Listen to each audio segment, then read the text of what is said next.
Sectio prima caput primum ad nonum. Marci Porcii Catonis de Agricultura, haec est transcriptio vocis a societate libri voce facta. Omnia quae hic conservantur, bono publico usui sunt.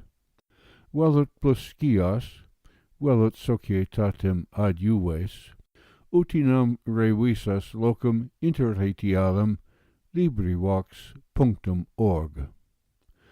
Alta voce legatur a Malone. Marci Porci Catonis de Agricultura sectio prima caput primum ad nonum. Edit Henricus Caelius. Praedium cum parare cogitabis, sic in animo habeto, uti ne cupide emas, neve operatura parcas visere, et ne satis habeas semel circumire. Quotiens ibis, totiens magis placebit quod bonum erit. Vicini, quo pacto nitiant, id animum advertito. In bona regione bene nitire oportebit. Et uti eo intro eas et circumspicias, uti ende exire possus. Uti bonum caelum habeat, ne calamitosum siet. Bono solo, sua virtute valeat. Si poteris sub radice montis siet, in meridiem spectet, loco salubri, operariorum copia sit, bonumque aquarium, oppidum validum prope siet, aut mare, aut omnis, qua navis ambulant, aut via bona celebrisque. Siet in iis agris qui non saepe dominos mutant, qui in his agris praedia vendiderent, eos pigiat vendidisse. Uti bene aedificatum siet, caveto alienam disciplinam temere contemnas, de domino bono colono bonoque aedificatore melius emetur, ad villam cum venies videto vasa torcula et dolia multane sient, ubi non erunt, scito pro ratione fructum esse. Instrumenti ne magni siet, loco bonoque siet. Videto quam minimi instrumenti sumptuosusque ager ne siet. Scito idem agrum quod hominum, quam vis quaestuosus siet, si sumptuosus erit, relinqui non multum. Praedium quod primum siet, si me rogabas, sic dicam. De omnibus agris optimoque loco iugere agri centum. Vinia est prima, si vino bono vel si vino multo est, secundo loco hortus irriguus, tertio salictum, quarto oletum, quinto pratum, sexto campus frumentarius, septimo silva caedua, octavo arbustum, nono glandaria silvo. Pater familias, ubi ad villam venit, ubi larem familiarem salutavit, fundum eodem die si potest circum eat, si non eodem die at postridie, ubi cognovit quo modo fundus cultus siet, operaque quae facta infectaque sient, postridie eius diei villicum vocet, roget quid opera siet factum, quid restet, satisne temperi opera sient confecta, positne quae reliqua sient conficere, et quid factum vini, frumenti, aliarumque rerum omnium. ubi ea cognovit, rationem iniri oportet operarum dierum. Si ei opus non apparet, dicit villicus sedulo se fecisse, servos non valuisse, tempestates malas fuisse, servos alfugisse, opus publicum efficisse, ubi eas aliasque causas multas dixit ad rationem operum operarumque villicum revoca, cum tempestates pluviaeque fuerent, quae opera per imbram fieri potuerent, dolia lavari, picare, villam purgari, frumentum transferi, stercus foras efferi, stercilinium fieri, semen purgari, funes sarcire, novos fieri. Cantones, cuculiones familiam oportuisse sibi sarcire, par ferias potuisse fossas veteres tergeri, viam publicam muniri, vepres reciri, hortum fodiri, pratum purgari, virgas vinciri, spinas roncari, expinsi far, monditias fieri. Cum servi aegro tarent, cibaria tanta dari non oportuisse, ubi ea cognita aequo animo sunt, quae reliqua opera sint curare, uti perficiantur.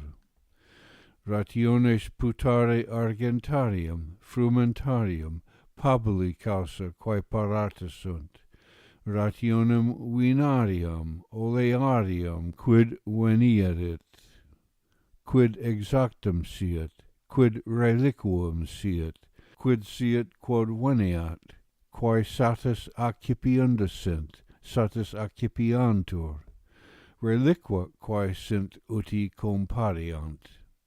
Si quid desit inanum uti paretur, quae super sint uti veniant, quae opus sint locato locentur, quae opera fieri velit et quae locari velit, uti imperet et ea scripta relinquat.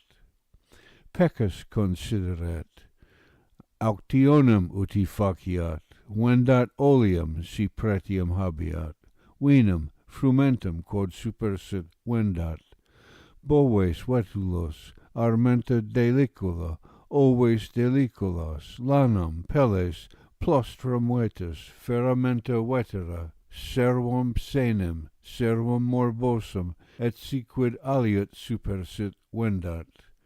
Patrem familias vindacem, non emacem esse oportet. Prima adolescentia, patrem familiae agram conserere studere oportet, aedificare diu cogitare oportet, conserere cogitare non oportet, sed facere oportet. Ubi aetas accessit ad annos treginta sex, tum aedificare oportet, si agrum concitum habeas. Ita aedifices, ne villa fundum quaerat, neve fundus villam. Patrem familiae villam rusticam bene aedificatum habere expedit, cellam olearium, vinarium, dolia multa, uti lubeat caritatem expectare. Et rei it virtuti et gloriae erit. Torcularia bona habere oportet, ut opus bene effici possit. Olea ubi lecta siet, oleum fiat continuo, ne corrumpatur. Cogitato quot annis tempestates magnas venire et oleam deicere solere.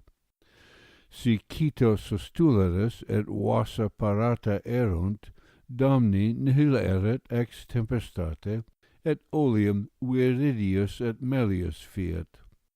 Si in terra et tabulato olea nimium diu erit, putescit, oleum fetidum fiat. ex quavis olea oleum viridius et bonum fieri potest, si temperi facies. In jugera oleti centum viginti vasa bina esse apportat. Si oletum bonum beneque frequens cultumque erit.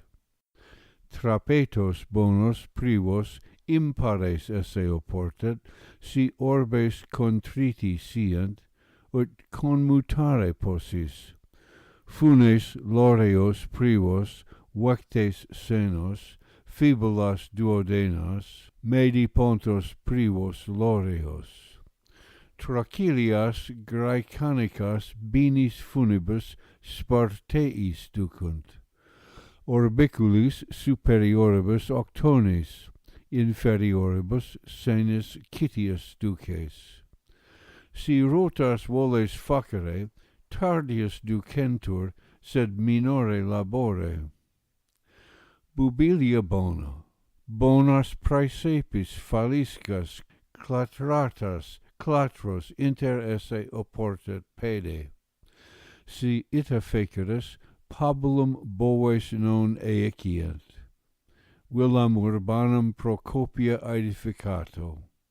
In bono praedio, si bene aedificaveris, fundus melior erit, minus peccabatur, fructi plus capies, frons occipitio prior est, vicinis bonus esto, familiam ne siveris peccare. Si te libenter vicinitas videbat, facilias tua vendes, operas facilias locabas, operarios facilias conduces. Si aedificabas, operas iumentis martyriae adiuabunt.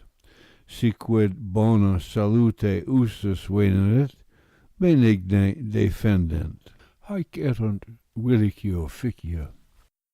Disciplina bona utatur, feriae serventur. Alieno manum abstineat, sua servit diligenter. Litibus familia supersedeat. Siquis quid deliquerit, pro noxa bono modo vindicet. Familiae male ne sit, ne algeat, ne essuriat, opere bene exerceat, facilius malo et alieno prohibebit. Villicus si nolet male facere, non faciat. Si passus erit, Dominus impune ne sinat esse. Pro beneficio gratiam referat, ut aliis recte facere libeat. Villicus ne sit ambulator, sobrius siet semper, ad caenam nequo eat. Familiam exerciat, consideret, quae Dominus imperaveret fiant. Ne plus censiat sapere sequam Dominum. Amicos Domini, eos habeat sibi amicos. Cui usus siet, auscultet. Rem divinam nisi conpitalibus in compito aut in foco ne faciat. In usu Domini credat nemini quod Dominus credideret exigat. Satui semen, cibaria, far, vinum, oleum, mutuum dederet nemini. Duas a tres familias habeat, unde utenda roget et quibusdet praeteria nemini. Rationem cum Domino crebro putet. Operarium mercenarium politorem diutius eundum ne habeat die. Ne quid emisse velit inscienti Domino, neu quid Dominum celavisi velit. Parasitum nequem habeat. Haruspicem, augurem, hariolum, caldaeum nequem consuluisi velit. Segetem ne defrudet, nam id infelix est. Opus rusticum omne curat, uti sciat facere, et id faciat saepe, dom ne lassus fiat. si fecerit, scibit in mente familiae quidsit, et illi animo aequiore facient. Si hoc faciet, minus libebit ambulare et valebit rectius et dormibit libentius. Primus cubitu surgat, postremus cubitum eat. Prius villam videat clausa uti siet, et uti suo quisque loco cubet, et uti iumenta pabulum habeant. Boves maxima diligentia curatos habeto, bubulcis obsequito partem, quo libentius boves curant, aratra vomeresque facito uti bonos habeas. Terram cariosam cavene ares, neve plostrum neve pecus in pellas. Si ite non caveris, quo impularis trienni fructum amites. Pecori et bubas diligenter substernatur, ungulae currentur, scabiem pecori et iumentis caveto. Id ex fame et si impluit fieri solet. Opera omnia mature conficias face. Nam res rustica sic est, si unam rem sero feceris, omnia opera sero facies. Stramenta si deerunt, frondem iligneam legito, eam substernito ovibus bubusque. Stercilinum magnum stude ut habeas, stercus sedulo conserva, cum exportabis purgato et conminuito per autumnum evahito. Circum oleas autumnitate ablaqueato et stercus abdito. Frondem populneam, ulmeam, querneam caedito per tempus. Eam condito non per aridam pabulam ovibus. Item finum cordum, sicilimenta de prato, ea arida condito. Post imbrem autumnum rapinam pabulum lupinumque serito. Agrum quibus locis conseras, sic observario portet. Ubi ager crassus et laetus est sine arboribus, eam agrum frumentarium esseo portet. Idem ager si nebulosus est, rapa, raphanos, milium, panicum, id maxime serio portet. In agro crasso et caldo oleam conditivum, radium maiorem, salentinam, orchitem, posseam, sergianum, colminianum, albicerem, quam earem in iis locis optimum dicen esse, eam maxime serito. Hoc genus oleae in quinque viginta aut in triginta pedes conserito. Ager oleto conserundo, qui in ventum favonium spectabit, et soli ostentus erit, alias bonus nullus erit. Qui ager frigidior et macrior erit, ibi oleam licinianum seri apportet. Si in loco crasso aut caldo severis, hostus nequam erit, et ferundo arbor peribit, et muscus ruber molestus erit. Circum coronas et circum vias olmos serito, et partium populos, uti frondem ovibus et bubus habeas, et materies, si quo opus sit, parata erit. Sic ubi in iis locis ripae aut locus umectus erit, ibi cacumena populorum serito et harundinatum. Id hoc modo serito, prius bipalio vortito, ibi oculos harundinis pedes ternos alium ab alio serito. Ibi corudam serito, unde asparagi fiant. Nam convenit harundinatum cum coruda, eo quia fodatur et inceditur et umbram per tempus habet. Salicem Graecam circum harundinatum serito, uti siet qui viniam alleges.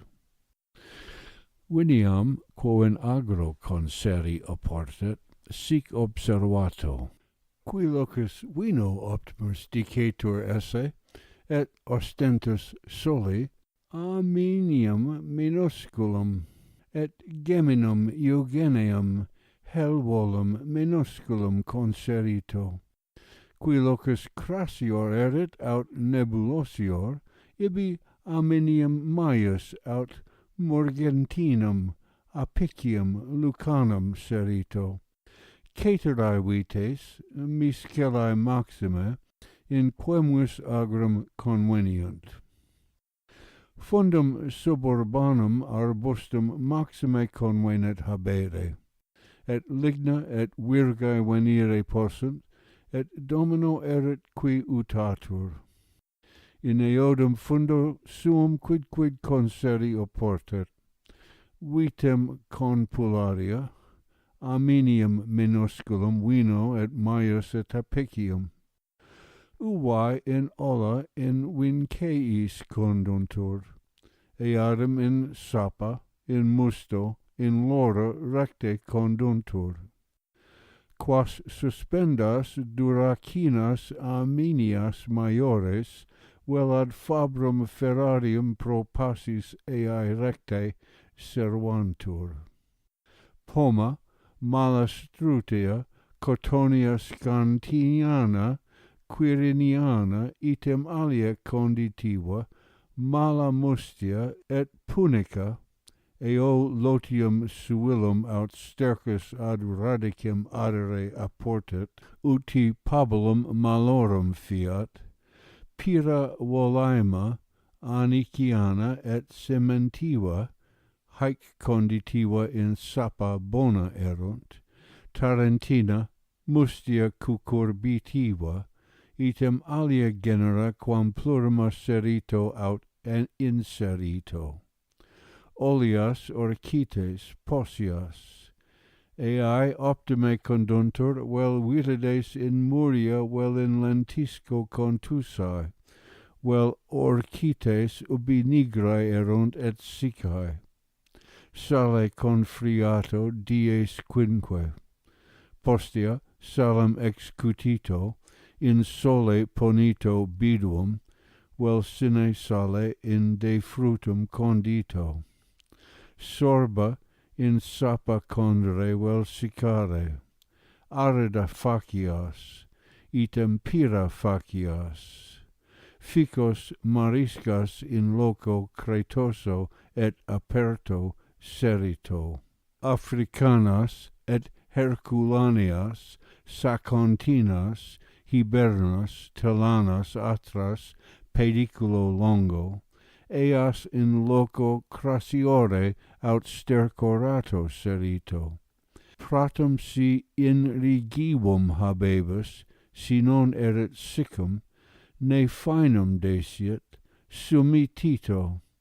Sub urbe hortum omne genus, coronamenta omne genus, bulbos megaricos, murtum coniugulum, et album et nigrum, loriam delphicam, et cypriam, et silvaticam, nuces calvas, abellanas, praenestinas, graecas, haec facito uti serantur, fundum urbanum et qui eum fundum solum habebit, ita paret, itaque conserat, uti quam solertissimum habeat.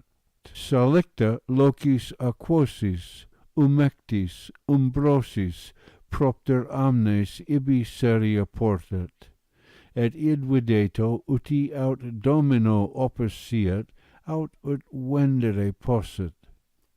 prate inrigiva si aquam habebus, id potissimum facito. Si aquam non habebus, sicca quam plurima facito. Hoc est praedium quod ubi vis expedit facere.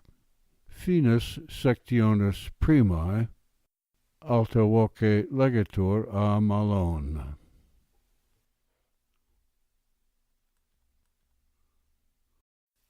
Sectio secunda, caput decimum, ad unde vigentesimum. Marci Porcii Catonis de Agricultura hac est transcriptio vocis a societate libri voce facta. Omnia quae hic conservantur bono publico usui sunt. Velut plus scias, velut societatem adiuves, utinam revisas locum interretialem, LibriVox.org. Alta voce legatur a Malone. Marci Porcii Catonis de Agricultura sectio secunda, caput decimum, ad unde vigentesimum. Edidit Henricus Caelius. Quomodo oletum agri jugera duo centum quadragenta instruere apportet. Vilicum, operarios quinque, bubulcos tres, asinarium unum, sepulcrum unum, opilionem unum, summa homines 30. Boves trinos, asinos ornatos clitellarios, qui stercus vectent 3, asinum molarium unum, oves centum, vasa olearia instructa juga quinque, aenum quod capiat quaternes tregenta, operculum aeni, uncos ferios 3, urceos aquarios 3, infidibula duo, aenum quod capiat quaternes quinque, operculum aeni, uncos 3, labellum polulum unum, amphoras olearias duo, urnam quinquagenarium unum, trullas 3, situlum aquarium unum, pelvim unum, matellionem unum, trullium unum, scrutiscum unum, matellam unum, nasiternam unum, trullam unum, candelabrum unum, sextarium unum, plostra maiora tria, aratra cum vomeribus sex, juga cum loris ornata 3, ornamenta bubus sex, irpicem unum, crates stercorarias quater, sirpeas stercorarias 3, semuncias 3, in strata asinis 3, ferramenta ferias 8, sarcula 8, palas 4, rutra quinque, rastros quadridentes 2, falces faenarias 8, stramentarias quinque, arborarias quinque, secures 3, cuneos 3, fistulam farariam unum, forpicis 2, rutabulum unum, foculos 2, dolia olearia centum, labra 12, dolia quo vinaceos condat 10, armurcaria 10, vinaria 10, frumentaria viginti, lupinarium unum, serias 10, labrum eluacrum unum, solium unum, labra aquaria duo, opercula doliis seriis priva. Molas asinarias unas et trusatilis unas, hispaniensis unas, mollia tria, abacum unum, orbes aeneos duo, mensas duas, scamna magna tria, scamnum in cubiculo unum, scabilla tria, salas quater, solia duo, lectum in cubiculo unum, lectos loris subtentos quatuor, et lectos tria, palam lignium unum, phulonicam unum, telam togalem unum, pilas duo, pilum fabarium unum, fararium unum, seminarium unum, qui nucleus succernat unum, modium unum, semodium unum, colcitas octo, instragula octo, pulvinos sexet decem, operimenta decem, mapas tres, centones pueris sex, quomodo viniae jugera centum instruere oportiat, vilicum, operarios decem, pubulcum unum, asinarium unum, salictarium unum, subulcum unum, summa homines sexet decem, boves duo, asinos plostarios duo, asinum molarium unum, vasa torcula instructa tres, dolia ubi quinque vindemiae esse possint, culium octocentum, dolia ubi vinacios condat, vigenti, frumentaria vigenti, opercula doliorum et tectaria priva, urnas sparteas sex, amphoras sparteas quatuor, infidibula duo, colla vitilia tres, colla qui florum demant, tres, urceos mustarios decem, plostra duo, aratra duo, jugum plostrarium unum, jugum vinarium unum, jugum asinarium unum, orbem aeneum unum, molile unum, aenum quod capiat culium unum, operculum aeni unum, uncos ferios tres, aenum coculum quod capiat culium unum,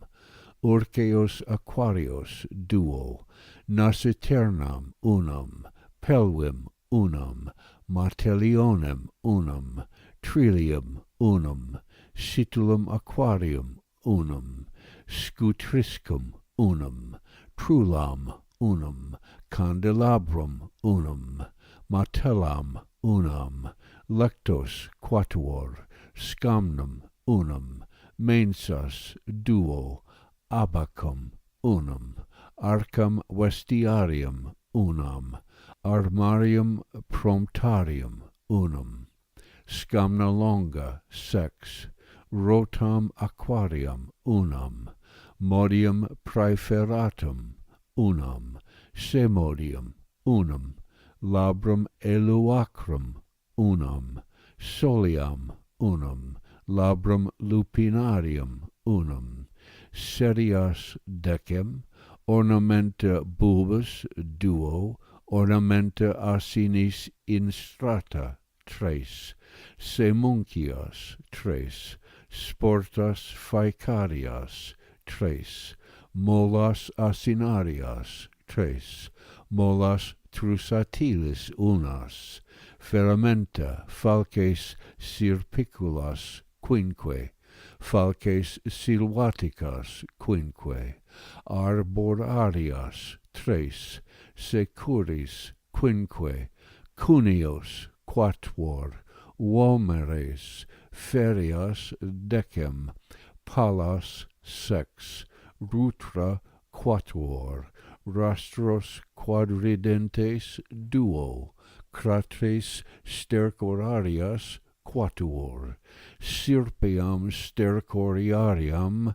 unam, faculas veneaticus quadraginta, faculas rustarias decem, foculos duo, forpices duo, rutabulam unum, corbulas amerinas viginta, quala sataria vel alveos quadraginta, palas lignias quadraginta, luntris duo, colcitas quatuor, instragula quatuor, pulvinos sex, operimenta sex, mapas tres, centones pueris sex.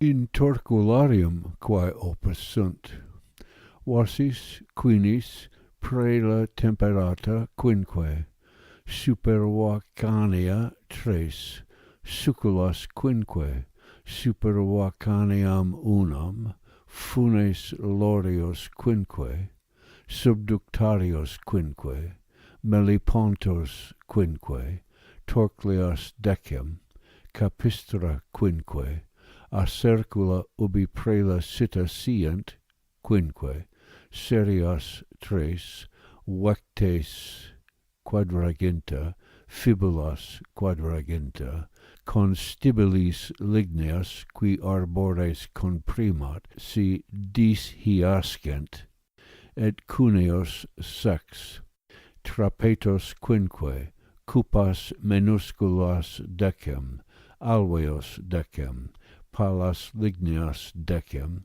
rutra feria quinque. In torcularium in usu quod opus est, urceum unum, a enum quod capiat quadrantes quinque, uncos ferios tres, orbem a enium unum, mollas, cribrum unum, in cerniculum unum, securim unum, scamnum unum, seriam vinariam unum, clauem torculari unum, lectum stratum ubi duo custodes liberi cubent, tertius servus una cum factoribus uti cubet, fiscinas novas, veteres epidromum unum, pulvinum unum, lucernas, corium unum, craticulas duas, carnarium unum, scalas unas. In cellam olearium haec opus sunt, dolia olearia, opercula, labra olearia quatuor decem, concas maioris duo et minoris duo, trulas aenias tris, amphoras olearias duo, urceum aquarium unam, urnam quinquagenarium unum, sextarium olearium unum, labellum unum, infidibula duo, spongias duo, urceos fictiles duo, urnales duo, trulas ligneas duo, claves cum clustris in cellas duo, tritinam unum, centum pondium in certum unum, et pondera caetera. Villam aedificandam si locabus novum ab solo, faber haec faciat apportat. Parietes omnes uti usitur calce et caementis, pilas ex lapida angulari, tigna omnia, quae opus sunt, limina, postes, iugumenta, aceres, fulmentas, praesepis bubus hibernas astivas, faliscas, equile, cellas familiae, carnaria tres, orbem, aena duo, haras decem, focum, januam maximam et alteram quam volet dominus, fenestras, clatros in fenestras maiores bipedales decem, luminaria sex, scramna tres, celas quinque, telas togales duos, palulam pilam ubi triticum pinsat unum, Folonium unum, ante pagmenta vasa torcula duo. Hae rei materiam et quae opus sunt dominus praebebit, et ad opus dabit, seram unum, lineam unum, materiam dum taxat succidet, dolabit, secabit facietque conductor. Lapidem, calcem, harenam, aquam, pallias, terram undi lutum fiat. Si de caelo villa tacta siet, de ea re verba uti fiant. Huic operi pretium abdomino bono, qui bene praebiat quae opus sunt, et numos fide bona solvat, integulas singulas duo.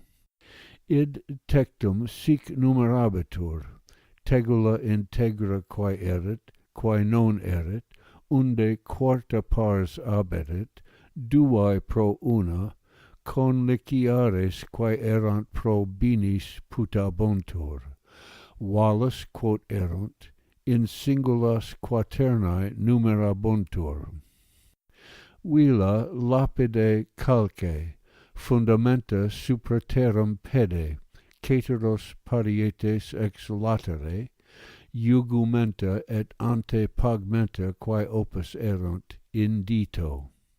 Catera lex uti villae ex calce caementis, pretium integulas singulas, numum sestertium, loco salubri bono domino haec quae supra pretiam posita sunt. Ex signo mane pretium erit, loco pestilenti, ubi aestate fieri non potest, bono domino pars quarta pretii accedat, macerias ex calce, caementis silice, uti dominus omnia ad opus praebiat, altam pedem quinque et columen pedem unum, crassam pedem unum se pedem, longam pedes quatuor decem, et uti sublinat locari oportet. Parietes villae si locet in pedes centum, id est pedes decem quoque versum, libellis in pedes quinque, et perticam unam pedem, victoriato numero decem, sesquipedalem parietem dominus fundamenta faciat, et ad opus praebiat calcis in pedes singulos longitudinem modium unum, arenae modios duos. Calcem partiario coquendam quidant itidatur, perfecet et coquit et ex fornace calcem eximit calcareus et ligna conficit ad fornacem, dominus lapidem ligna ad fornacem quod opus siet praebit. Robus materies item ridica ubi solstitium fuerit ad brumam semper tempestiva est. Caetera materies quae semen habet, cum semen maturum habet, tum tempestiva est. Quae materies semen non habet, cum glubebit, tum tempestiva est. Ea quae semen viridi et maturum habet, id semen de cupresso, de pino quidvis ani legere possis, item quidvis ani matura est et tempestiva. Ibidem sunt nuces bimae, inde semen excidet, et aniculae, eae ubi primum incipiunt hiascere, tum legia portat. Per sementium primum incipiunt maturae esse, postea usque adios sunt plus menses octo. Hortotinae nuces viridae sunt, ulmus cum folia cadunt, tum iterum tempestiva est. Torcularium si edificare voles, quadrinis vasis, uti contra ora sient, ad hunc modum vasa componito. Arbores crassas pedes duo, altas pedes octo cum cardinibus, foramina longa pedes tres semipedem, ex copta digitos sex. Ab solo foramen primum pedes unum semipedem, inter arbores et parietes pedes duo, in duo arbores pedem unum. Arbores ad stipetem primum directas pedes sexet decim. Stipetes crassos pedes duo, altos cum cardinibus pedes decim. Suculum praeter cardines pedes novem, prelum longum pedes viginti quinque, in ibi lingulam pedes duo semipedem, pavimentum binis vasis cum canalibus duobus pedes triginta, quattuor trapetibus locum dextra sinistra pavimentum pedes viginti. Inter binos stipetes vectibus locum pedes duo et viginti. Alteris vasis ex adversum ab stipete extremo ad parietem qui pone arbores est pedes viginti. Summa torculario vasis quadrinis latitudine pedes quadraginta sex, longitudine pedes quinquiginta duo. Inter parietes arboribus ubi statues fundamenta bona facito alta pedes quinque, in ibi lapides silices, totum forum longum pedes quinque, latum pedes duo semipedem, crassum pedem unum semipedem. Ibi foramen pedicinis duobus facito, ibi arbores pedicino in lapide statuito. Inter duas arbores quod loci super erit, robore ex pleto, eo plumbum infundito. Superiorem partem arborum digitos sex altem facito, eo capitulum robustum indito, uti siet stipetes ubi stent. Fundamenta pedes quinque facito, ibi silicem longum pedes duo semipedem, latum pedes duo semipedem, crassum pedem unum semipedem planum statuito, ibi stipetes statuito, item alterum stipetem statuito, in super arbores stipetesque trabem planam imponito latam pedes duo, crassam pedem unum, longum pedes triginti septem, vel duplices indito, si solidas non habebus. Sub eas trabes inter canalis et parietes extremos, ubi trapedi stent, tabeculam pedem viginti tres semipedem imponito sesquipedalem, aut binas pro singulis eo supponito. In iis trabeculis trabes, quae in super arbores stipetes stant conlocato. In iis tignis parietes extruito, jungitoque materiae, uti oneres satis habeat. Aram ubi facies, pedes quinque fundamenta alta facito, lata pedes sex, aram et canalem rotundum facito latam pedes quattuor semipedem, caterum pavimentum totum fundamenta pedes duo facito.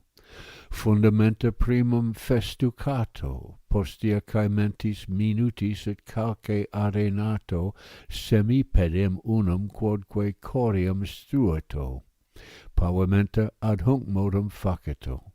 Ubi libraveris de glaria et calce arenato primum corium facito, id pilis subigito, idem alterum corium facito, calcem cribro subcretam indito alte digitos duo, ibi de testa arida pavimentum struito, ubi structum erit pavito fricato quae uti pavimentum bonum siet, arbore stipetes robustas facito, aut pineas, si trabes minores facere voles, canalis extra columnam expolito, si ite feceris trabes pedes vigenti duo longae opus erunt, orbem olearium latum pedes quattro punicanis coaugmentis facito, crassum digitos sex facito,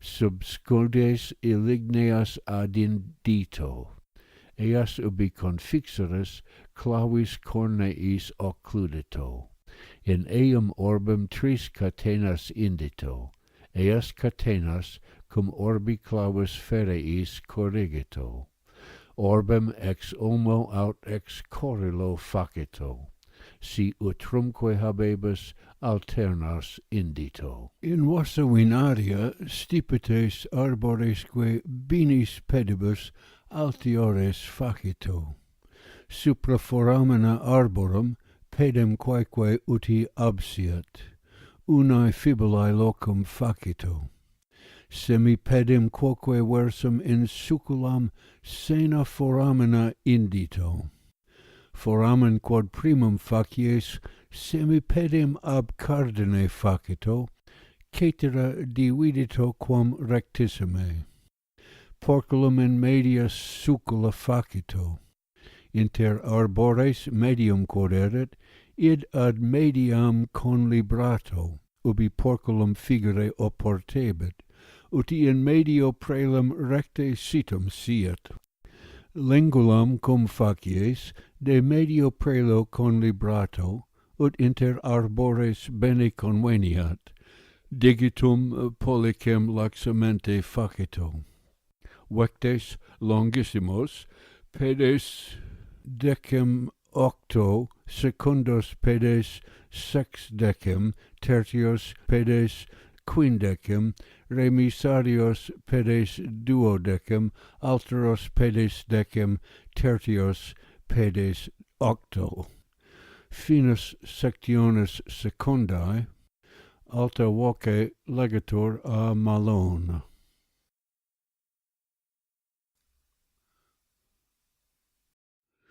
Sectio tertia, capita viginti ad triginta et septem. Marci Porcii Catonus de Agricultura. Haec est transcriptio vocis a societate libri voce facta. Omnia quae hic conservantur bono publico usui sunt. Vel ut plus scias, vel ut societatem adiuves, utinam revisas locum interretialem LibriVox.org. Alta voce legatur a Malone. Marci Porcii Catonus de Agricultura, sectio tertia, capita viginti ad triginta et septem. Edit Henricus Caelius. Trapetum quomodo concinare oporteat, columellam feriam, quae in mediario stat, eam rectam stare portat in medio ad perpendiculum, cuneis salignis circum figi portat bene, eo plumbum effundere caveat, ni labet columella. Si movebitur eximito, de nuo eodem modo facito ne se moveat. Modiolos in orbis olea gineos ex orcite olea facito, eos circum plumbato, caveto ne laxi siant, in cupam eos indito, cunicas solidas latas digitum pollicem facito, labiam bifariam faciat habeat, quas figat clavis duplicibus ne cadant. Cupam facito pedes decem, tam crassam quam modioli postulabunt, mediam inter orbis quae conveniant, crassam quam columella feria erit. Eam mediam pertundito, uti in eam columellam indere possis. Eo fistulam feriam indito, quae in columellam conveniat, et in cupam. Inter cupam dextra sinistra pertundito late digitos primoris quatuor, alte digitos primoris tres, sub cupa tabulum feriam, quam lata cupa media erit, pertussam fingito, quae in columellam conveniat. Dextra sinistra foramina ubi feceris lamnis circumflectito, replicato in inferiorem partem cupae omnes quatuor laminas. Dextra sinistra foramina utrimque secus laminas sub laminas pollulas minutas supponito. Eas inter se configito, ne foramina maiora fiant, quo cupulae minusculae indentur. Cupa quae fini in modiolos erit, utrimque secus imbricibus fereis quatuor de suo sibi utrimque secus facito qui figas. Imbrices medias clavulis figito. Supra imbrices extrinsecus cupam pertundito, qua clavus eat, qui orbem cludat. In super foramen librarium ferium digitos sex latum indito, pertussum utrimque secus, quae clavus eat. Haec omnia eos re causa fiunt, uti ne cupa in lapide conteratur. Armilas quatuor facito, quas circum orbem indas, ne cupa et clavus conterantur intrinsecus. Cupam materia olmea aut faginia facito. Ferum factum quod opus erit, uti idem faber figat. Sestertii quatuor decem opus sunt. Plumbum in cupam emito sestertiis quatuor. Cupam qui concinet et modiolos qui indat et plumbet, operas fabri dum taxat sestertiis octo. Idem trapetum oportet accommodet. Summa sumpti sestertii septemginta duo praeter adiutores. Trapetum hoc modo accommodare oportet. Librator uti statuatur pariter ab labris. Digitum minimum orbem ab esse oportet ab solo mortari. Orbes cavere oportet nequid mortarium terrant. Inter orbem et miliarium unum digitum inter esse oportet. Si plus inter erit, atque orbes nimium aberunt, funi circum ligato miliarium arte crebro, uti expleas quod nimium interest.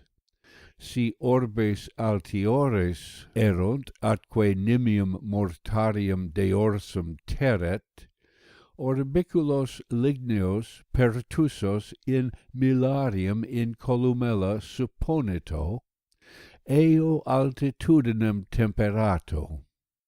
Eorum modo latitudinem orbiculis ligneis aut armilis fereis temperato, usque dum recte temperabitur.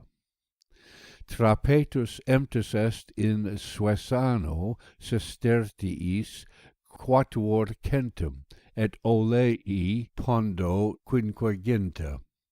composturae sestertiis sexaginta, vecturam boum operas sex, homines sex, cum bubulcis sestertiis septemginta duo, cupam ornatam sestertiis septemgintem duo, pro oleo sestertiis viginti quinque, sumpti summa sestertii octocentum novem. Pompeiis emptus ornatus sestertiis triacentum octaginta quatuor, vecturam sestertiis duocentum octaginta. Domi melius concinatur et accommodatur, eo sumpti opus est sestertii sexaginta. Sumpti summa septemcentem novem, si orbes in veteres trapetos parabis, medios crassos, pedem unum digitos tres, altos pedem unum foramen semipedem quoque vorsum, eos cum ad vexeris ex trapeto temperato. Ii emuntur ad rufri macerias sestertiis centum octoginta, temperantur sestertiis triginta. Tantidem Pompeiis emetur. Fac ad vindemium quae opus sunt ut parantur, vasa laventur, corbulae sarciantur, picentur, dolia quae opus sunt picentur, cum pluit quala parentur, sarciantur, far molatur, menae ematur, oleae caduciae saliantur, uvas miscelas, vinum praeliganium quod operarii bibant, ubi tempus erit, legito, sicum puriter omnium dierum pariter in dolia dividito. Si opus erit, de frutum indito in mustum de musto lixivo coctum, partem quadragesimum adito de fruti vel salis sesquilibram in culeum. Marmor si indes in culeum libram indito. Id indito in urnam misceto cum musto, id indito in dolium. Resinam si indes, in culeum musti pedem tres bene conminuito, indito in fiscellam, et facito uti in dolio musti pendeat. Eum quassato crebro, uti resina condeliquescat. Ubi indideris de frutum aut marmor aut resinam, dies viginti permisceto crebro, tribulato cotidie. Tortivum mustum circum cidaneum suo quique dolio dividito aditoque pariter. Vinum Graecum hoc modo fieri oportet. Uvas apicias percoctas bene legito, ubi delegeris in eius musti culeum aquae marinae veteris quadrantes duo indito, vel salis puri modium. Eam in fiscella suspendito sinitoque cum musto distabescat. Si helvolum vinum facere voles, dimidium helvoli, dimidium apici vini indito, de fruti veteris partem tricesimam adito.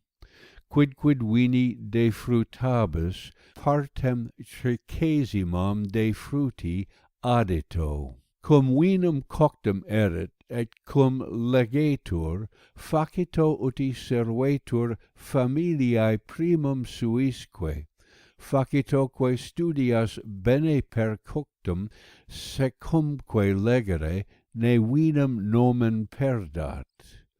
Vinaceos quotidie recentis succernito lecto restibus subtento, vel cribrum illi rei parato.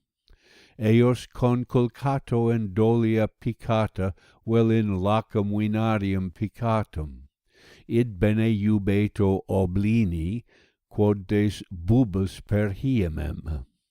Indidem, si voles, lavito paulatim, erit lora familiae quod bibat. Vindemia facta vasa, torcula, corbulas, fiscinas, funis, patibula, fibulas, iubeto suo quidquid loco condi. Dolia cum vino bis in die fac extergeantur, privasque scopulas in dolia facito habeas illi rei, qui labra doliorum circum frices. Ubi erit lectum dies triginta, si bene deacinata erunt dolia, oblinito. Si voles de facie demere vinum, tum erit ei rei optimum tempus. Cementim facito, ocinum, viciam, finum graecum, fabam, ervum, pabulum bubus, alteram et tertiam pabulis sationem facito, gende alias fruges serito, scrobis in vervacto oleis, ulmis, vitibus, ficis, simul cum semine serito.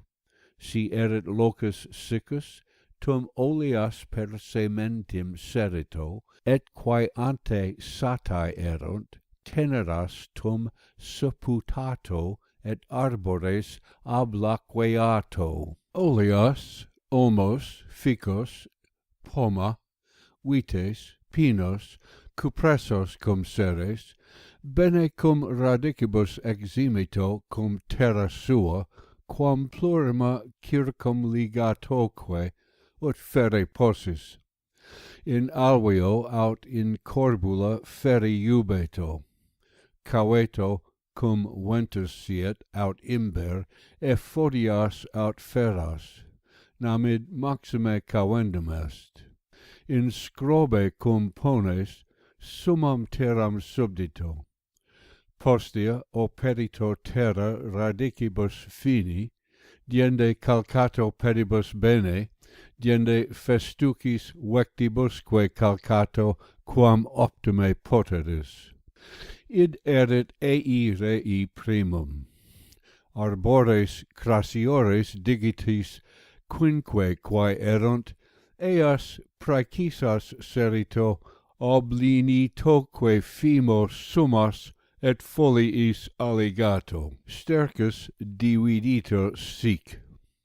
Partem dimidiam in segetem, ubi pabulum seras in vehito, et si ibi olea erit, simul ablaqueato stercusque adito, postea pabulum serito.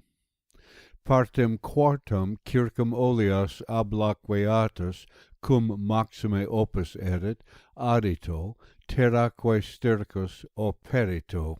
Alteram quartam partem in pratum reservato, idque cum maxime opus erit, ubi Favonius flabit, e vehito luna silenti.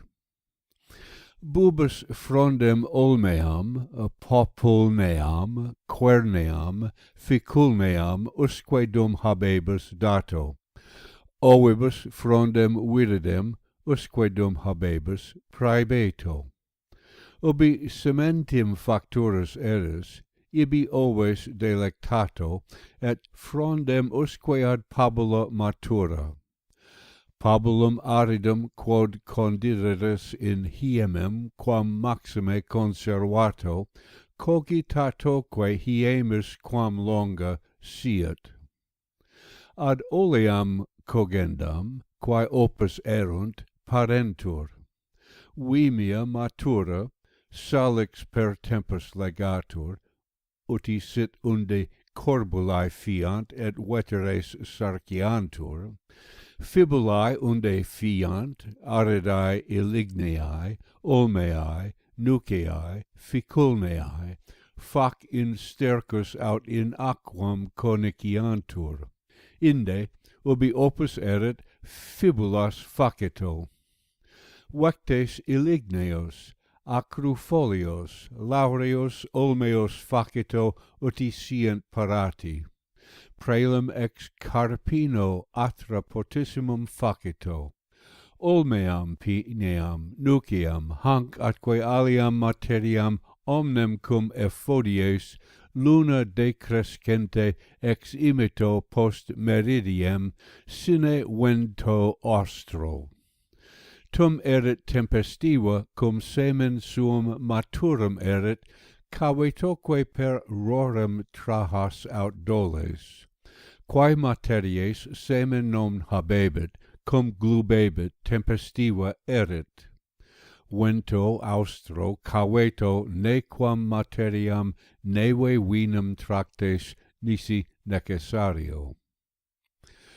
Vineas arboresque mature face incipias putare, vites propages sulcos, susum vorsum, quod eas facere poteris, vitis facito uti ducas. Arbores hoc modo putentur, rami uti divaricentur, quos relinques, et uti recte caedantur, et ne nimium crebri relinquantur. Vites bene nodentur. Per omnes ramos diligenter caveto, ne vitem praecipites, et ne nimium praestringas. Arbores facito uti bene maritae sint, vitesque uti satis multae adserantur, et sicupi opus erit, de arbore deiciantur, ut in terram deprimantur, et bienio post praecidito veteres. Viniam sic facito uti curetur. Vitem bene nodatum delegato recte, flexuosa uti nesit, susum vorsum semper ducito, quod eas poteris. Vinarios custodesque recte relinquito, cum altissimam viniam facito ad ligatoque recte, dum ne nimium constringas. Hoc modo eam curato. Capita vitium per sementium ablaqueato, viniam putatam circum fodito, arare incipito, ultro citroque sulcos perpetuos ducito. Vites teneras quam primum propagato. Sic ocato, veteres quam minimum castrato, potius si opus erit, de icito bienioque post praecidito. Vitem novellam resicari tum erit tempus ubi valebit.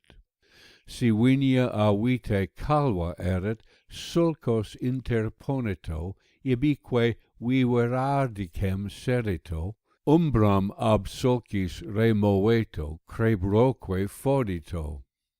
In vinia vetere serito occinum, si macra erit, quod granum capiat ne serito, et circum capita adito stercus, pallias, vinacias, aliquid horum, quo rectius valeat.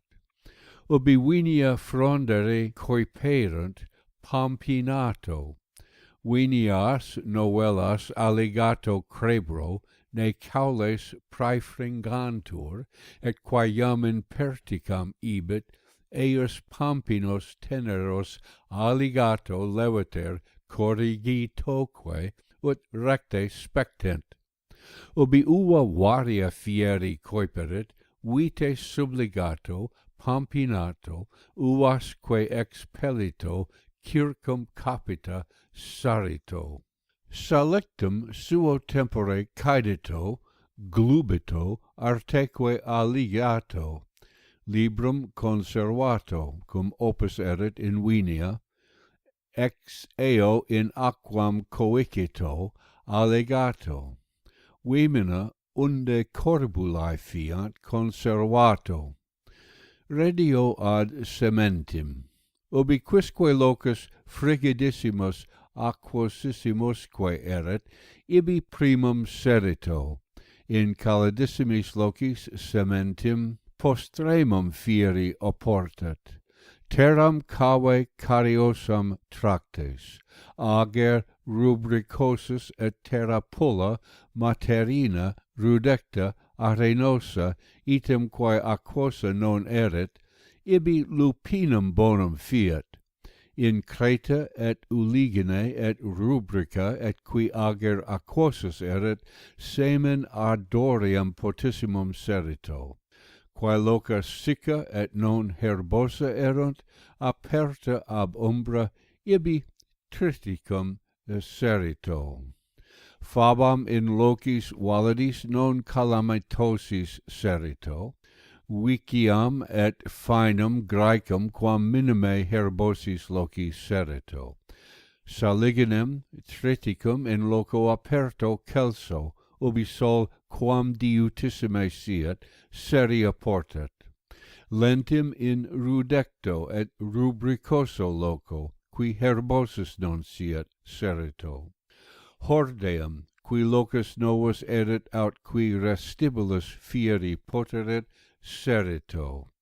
Trimestrem, quo in loco cementim maturam facere non potueris, et qui locus restibilus crassitudine fieri poteret, seri oportat. Rapinam, et coles rapicii undi fiant, et rafanam in loco stercorato bene, aut in loco crasso serito. Quae segetem stercorent. Stercus columbinum spargere oportat in pratum, vel in hortum, vel in segetem. Caprinum ovillum bubulum, item caterum stercus omne sedulo conservato. Amurcam spargas vel in reges ad arbores. Circum capita maiora amphoras, ad minora urnas, cum aquae dimidio adito, ablaqueato prius non alte. Quae mala in segere sint. Si carinosam terram tractes. Cicer, quod velatur et quod salsam est, eo malam est. Hordeum, finum Graecum, ervum, haec omnia segetem ex sugunt, et omnia quae veluntur. Nucleos in segetem ne indideris. Quae segetem stercorent fruges. Lupinum faba vicia. Stercus undi facias. Stramenta lupinum pallias, fabalia acus, frondem illigneum querneum. Ex segete velito ebulum, cicutam, et circum salicta herbam altam ulvamque. Eam substernito ovibus bubusque, frondem putidam. Portem de nucleis sucernito, et in lacum coicito. Eo aquam adito, permisceto rutro bene. Inde lutum circum oleas ablaqueatas adito, nucleos combustos item adito. Vitus si macra erit, sarmenta sua concidito minute, et ibidem in arato aut infodito. Per hiemem lucubratione haec facito, ridicas et palos, quos pridie in tecto possueris, siccos dolato, faculas facito, stercus egerito, nisi intermestri lunaque dimidiata, ne tangas materiam. Quam effodies aut praecides absterra diebus septem proximis, quibus luna plena fuerit, optime eximetur. omnino caveto nequam materiam doles neucaidas neutangas si potes, nisi siccam neu gelidam neu rorulentam. Frumente facebus sarias rancesque a venamque destringas. De vinia et arboribus putatis sarmenta degere et fascinam face et vitis et ligna in caminum ficulnea et codicilos domino in acervum compone. Finis sectionis tertii, alter voce legatur a Malone.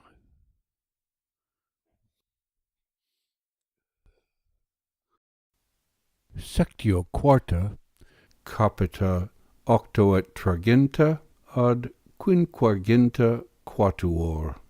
Marcii porcii Catonis de Agricultura. Haec est transcriptio vocis a societate libri voce facta, omnia quae hic conservantur bono publico usui sunt. Vel ut pluscias, vel ut societatem adjuves, utinam revisas locum interretialem librivox.org. Alta voce legatur a Malone. Marci porcii Catonis de Agricultura, sectio quarta, capita octo et traginta ad quinquaginta quatuor. Edidit Henricus Caelius. Fornacem calcarium pedes latam decem faceto, altam pedes viginti, usque ad pedes tres summam latam redigito.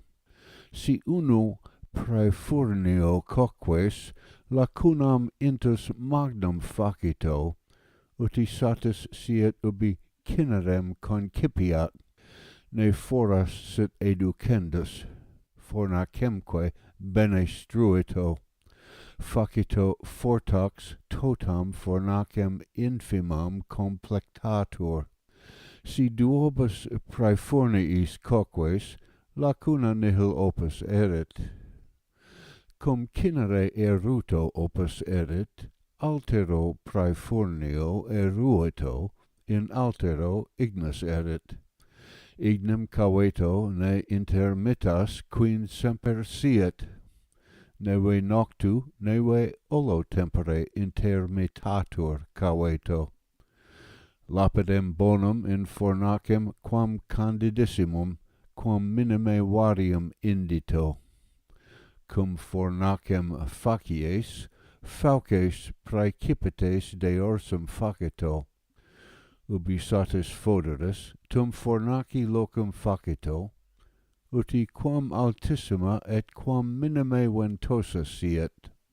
Si parum altam fornacem habebus, ubi facias lateres, summam statuito aut caementis cum luto, summam extrinsicus oblinito.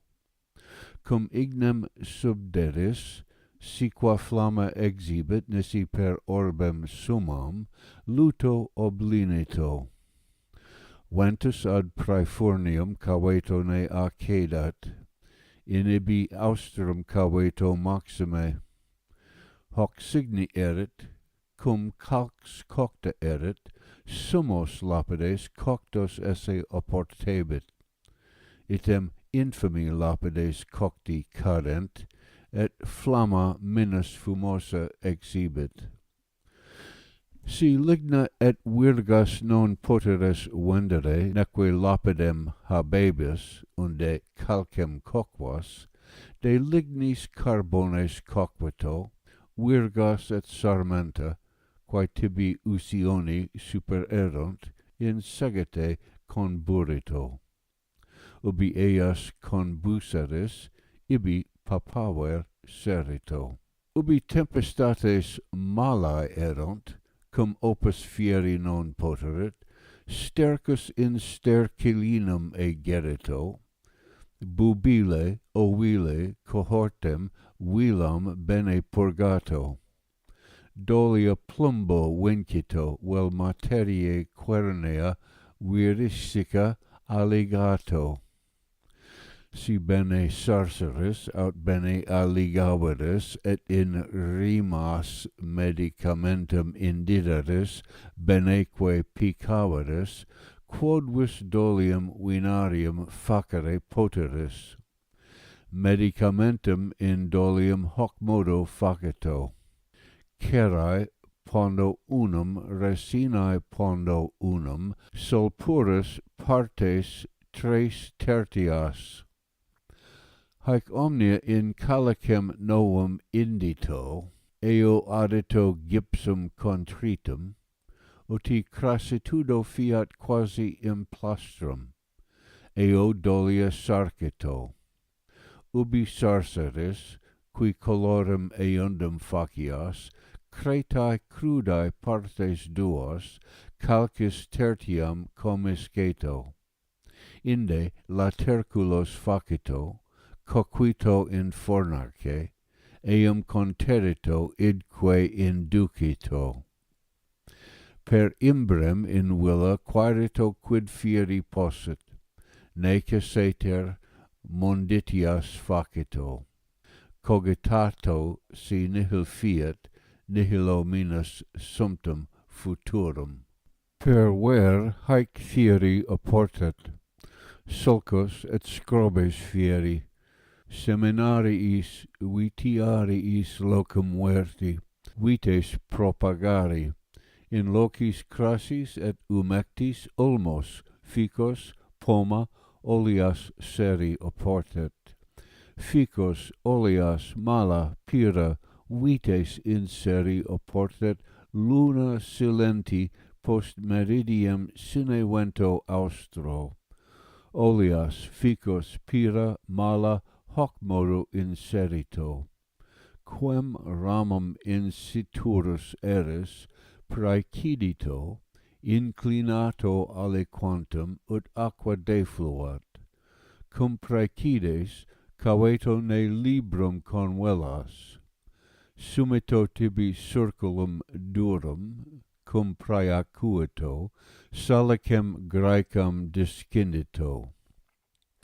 Argillam vel cretam coadito, arenae pallolum et fimum bubulum, haec una bene condepsito, quam maxime uti lentum fiat.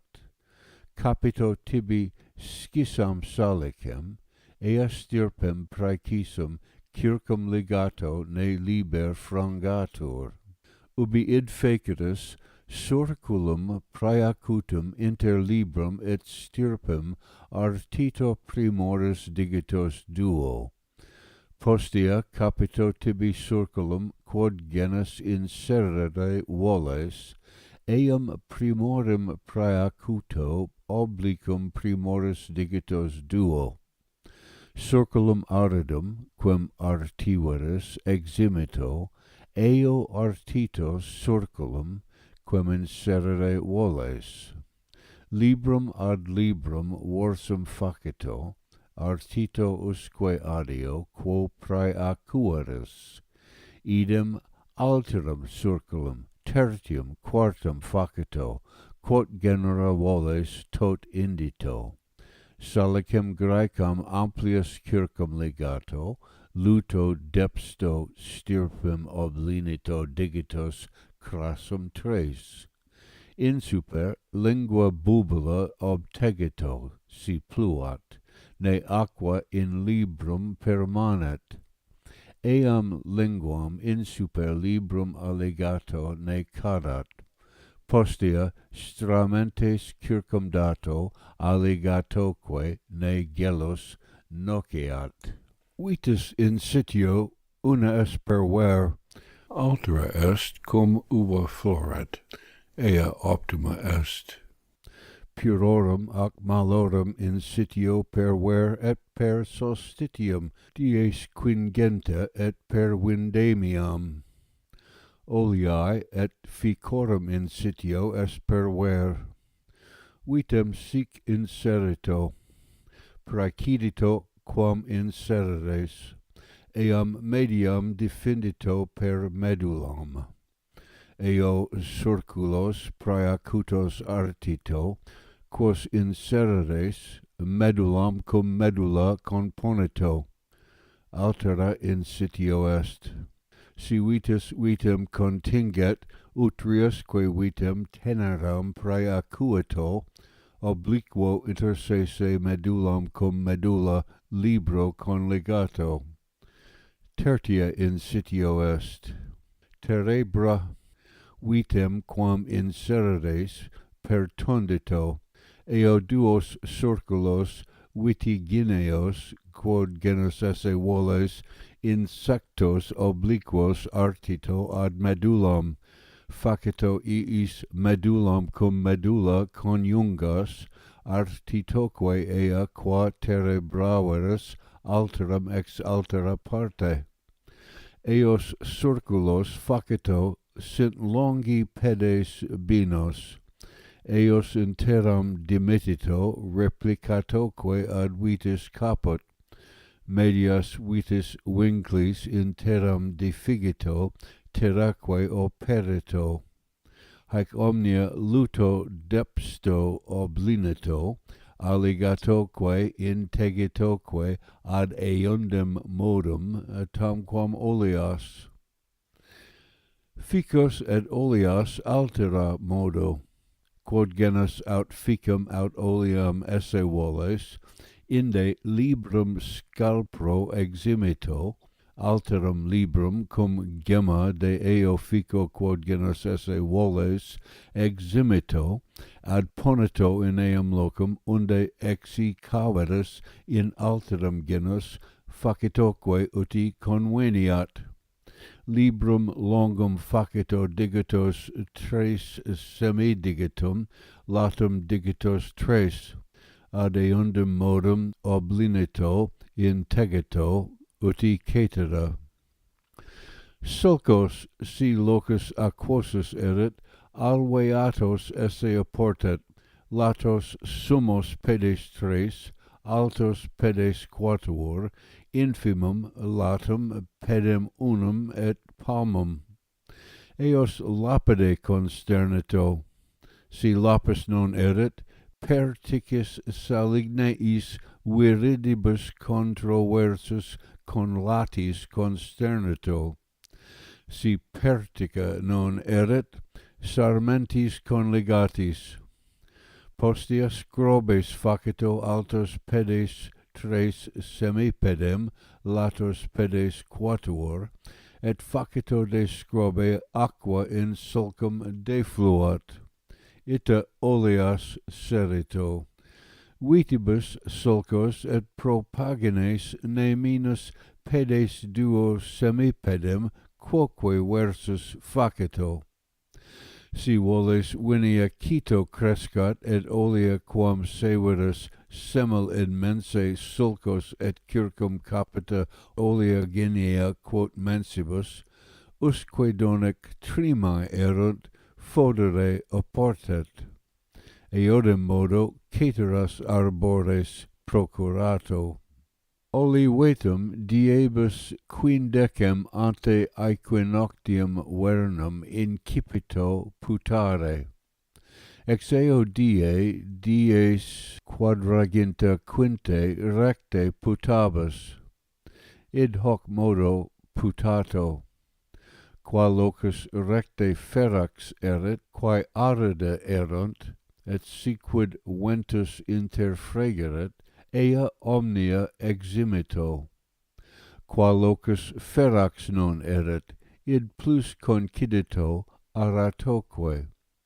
Bene enodato stirpesque levis facito. Talius olea gineas, quas in scrobe saturus eris, tripedaneas decidito, diligenterque tractato ne liber laboret, cum dolabis, aut secabis. quas in seminario saturus eris, pedalis faceto, eas sic inserito. Locus bipalio subactus siet, beneque terra tenera siet, beneque glittus siet. Cum taliam de mites, pede taliam opprimito. Si parum descendit, maleolo aut mateola adigito, cavetoque ne librum scindas cum adiges. Paulo prius locum ne feceris, quo talium demitas. Si ita severis uti stet talia, melius vivet. Taliae ubi trimae sunt, tum denique maturae sunt, ubi liber sese vertet. Si in scrobibus aut in sulcis seres, ternas talias ponito, easque divaricato, supra terram ne plus quatuor digitos transversosque emineant, vel oculos serito. Seminarium ad hoc modum faceto, locum quam optimum et apertissimum et stercorosissimum poteris, et quam similimum genus terrae ubi semina positurus eris, et uti ne nimis longe semina ex seminario ferantur, cum locum bipalio vertito, de lapidato, circumque saepito bene, et in ordine serito. In sesquipedem quoque vorsum taliam dimitito, opprimitoque pede. Si parum de primere poteris, maleo aut mateola adigito.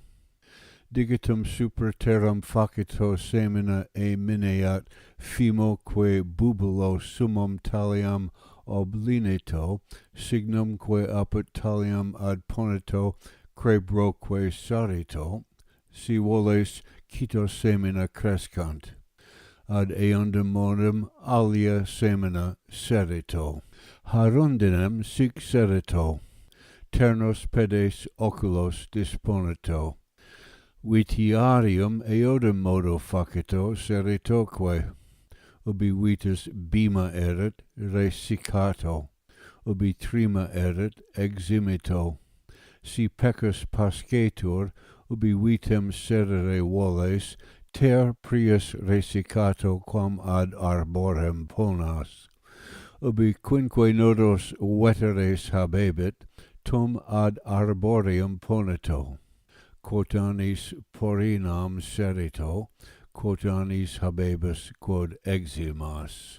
Pomarium seminarium ad eundem modum atque oleagineum acito. Suum quidquid genus talearum serito.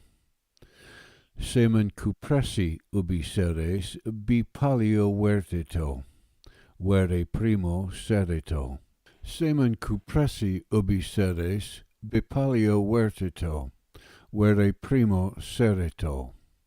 Porcas pedes quinos latas filio, eo stercus minutum adito, consarito glebasque conminuito.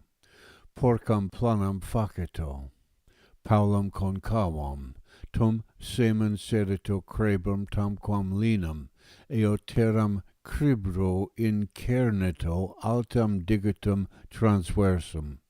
Eam terram tabula aut pedibus conplanato, furcas circum offigito, eo perticas intendito, eo sarmenta aut cratis ficarias imponito, quae frigus defendant et solem. Uti subtus homo ambulare posset facito, crebro roncato, simul herbae increpitent nasci ex imito, nam si herbam duram veles cupressos simul e veles. Ad eundem modum semen pyrorum malorum serito tegitoque, nuces pinias ad eundem modum nisi tamquam alium serito. Veniam veterem si in alium locum transfere voles, dum taxat brachium crassum licebit. Primum deputato, binas gemas ne amplius relinquito, ex radicibus bene ex fodito, usque radices persequito et caveto ne radices saucies. Ita uti fuerit, portito in scrobe aut in sulco aperitoque et bene occulcato. Eodem quemodo viniam statuato, alligato flexatoque, uti fuerit crebroque fodito.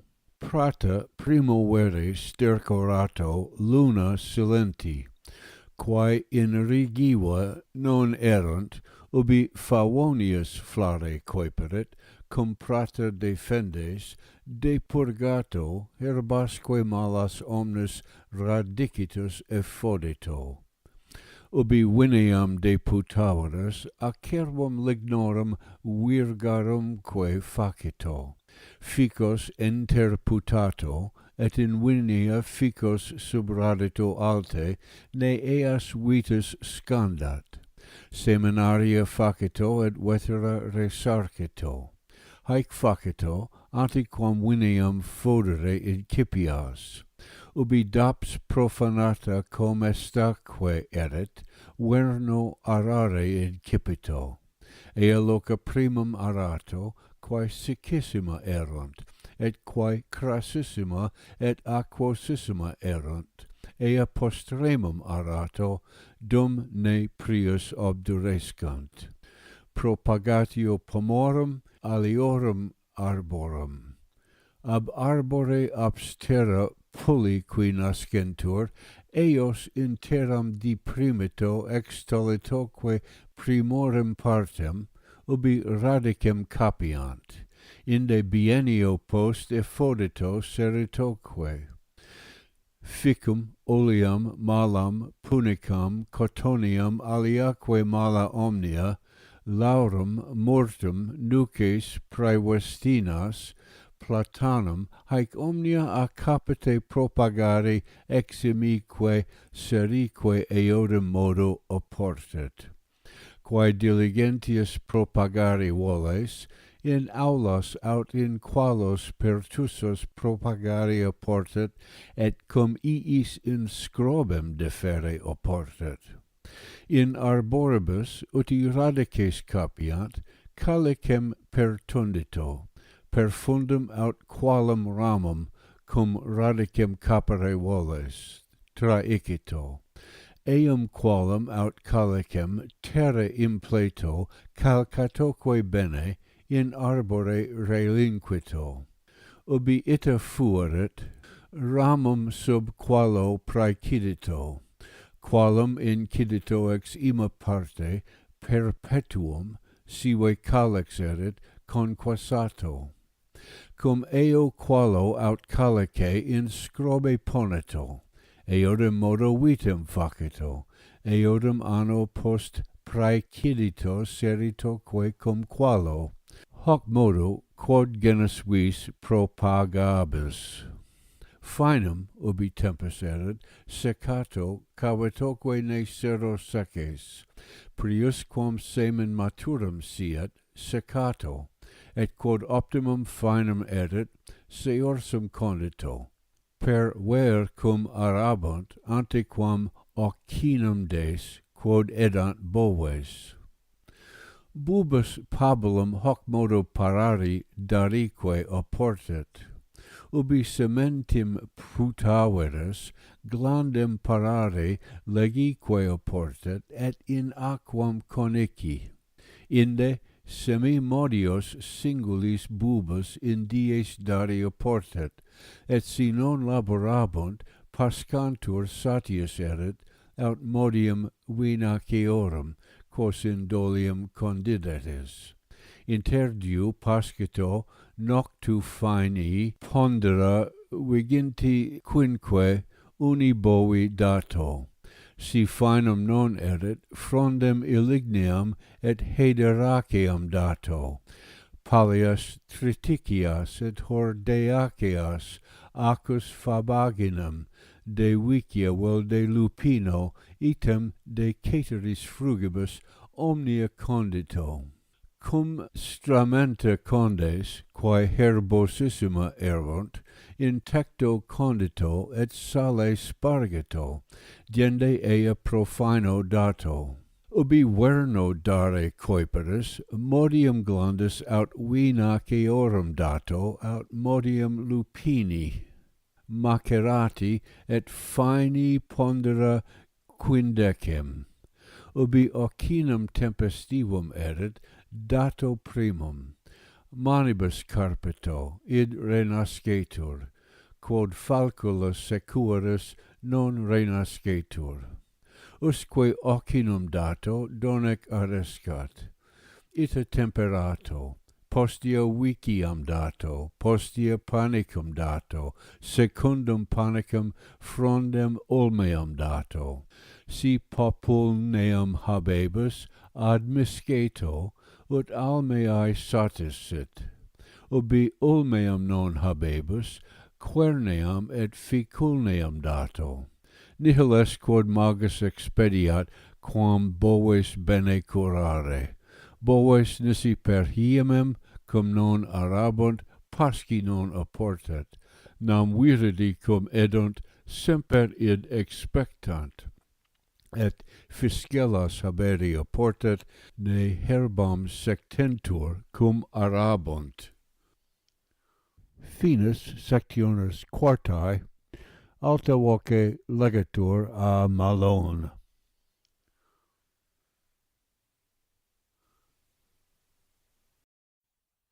Sectio quinta, capita quinquaginta quinque ad octavo octaginta.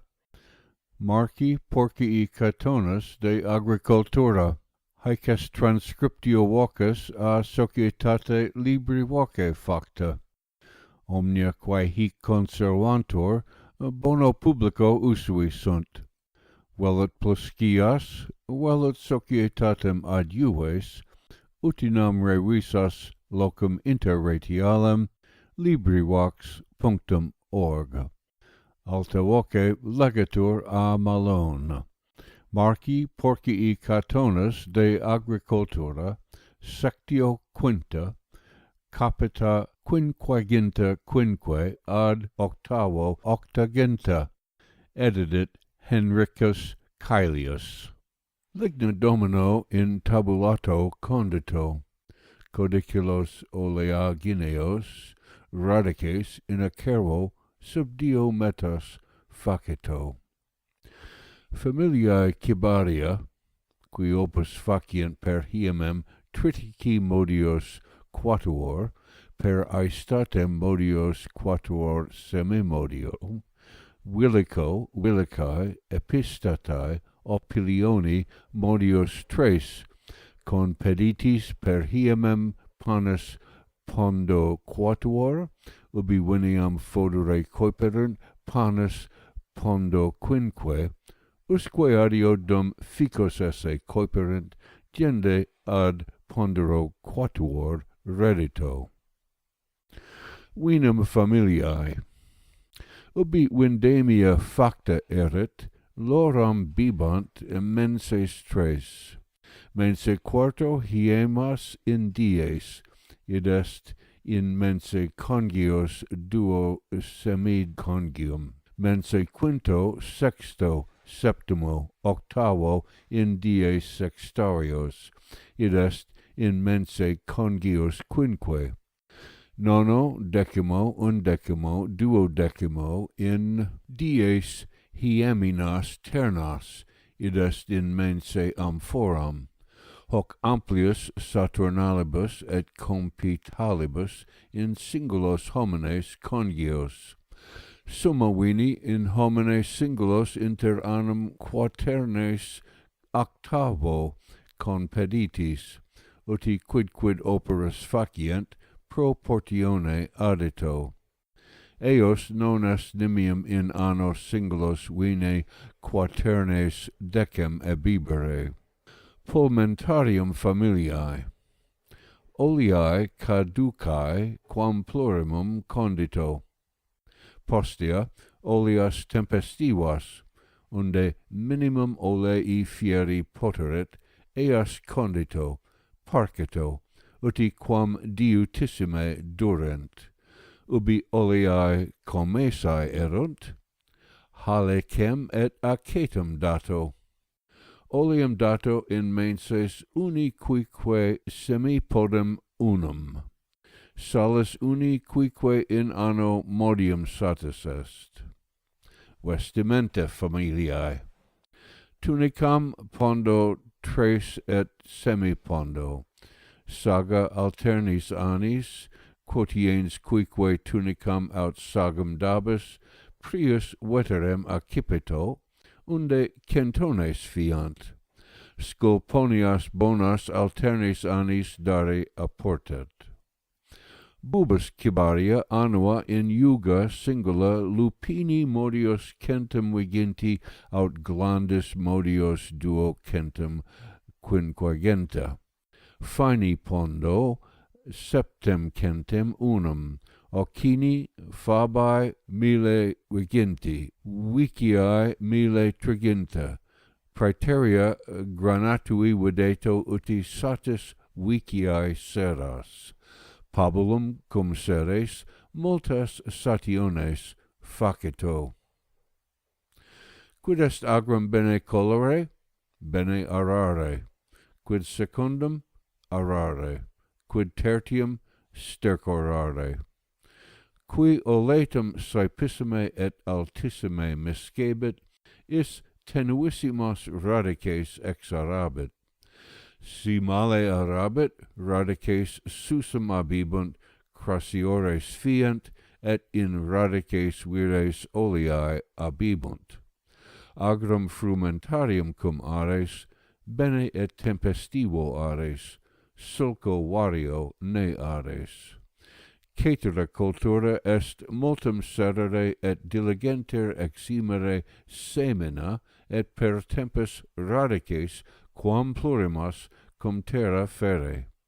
Ubi radices bene operueris, calcare bene ne aqua nociat. Siquis quaeret, quid tempus oleae serendae siet, agro sico per cementim, agro laeto per ver. Quod jugera boverum mulorum asinorum habebis, totidem plastra esse oportet. Funem torculum esse oportet extentem pedes quinquaginta quinque, funum lorium in plastrum pedes quadraginta, lora retinacula longa pedes viginti sex, subjugia in plastrum pedes octodecim, funiculum pedes quinquedecim, in aratrum subigus lora pedes sedecim, funiculum pedes octo. Olea ubi matura erit, quam primum cogia portet, quam minimum in terra et in tabulato esse apportet. In terra et in tabulato putescit. Leguli volunt, uti olea caduca, quam plurima sit, qua plus legatur.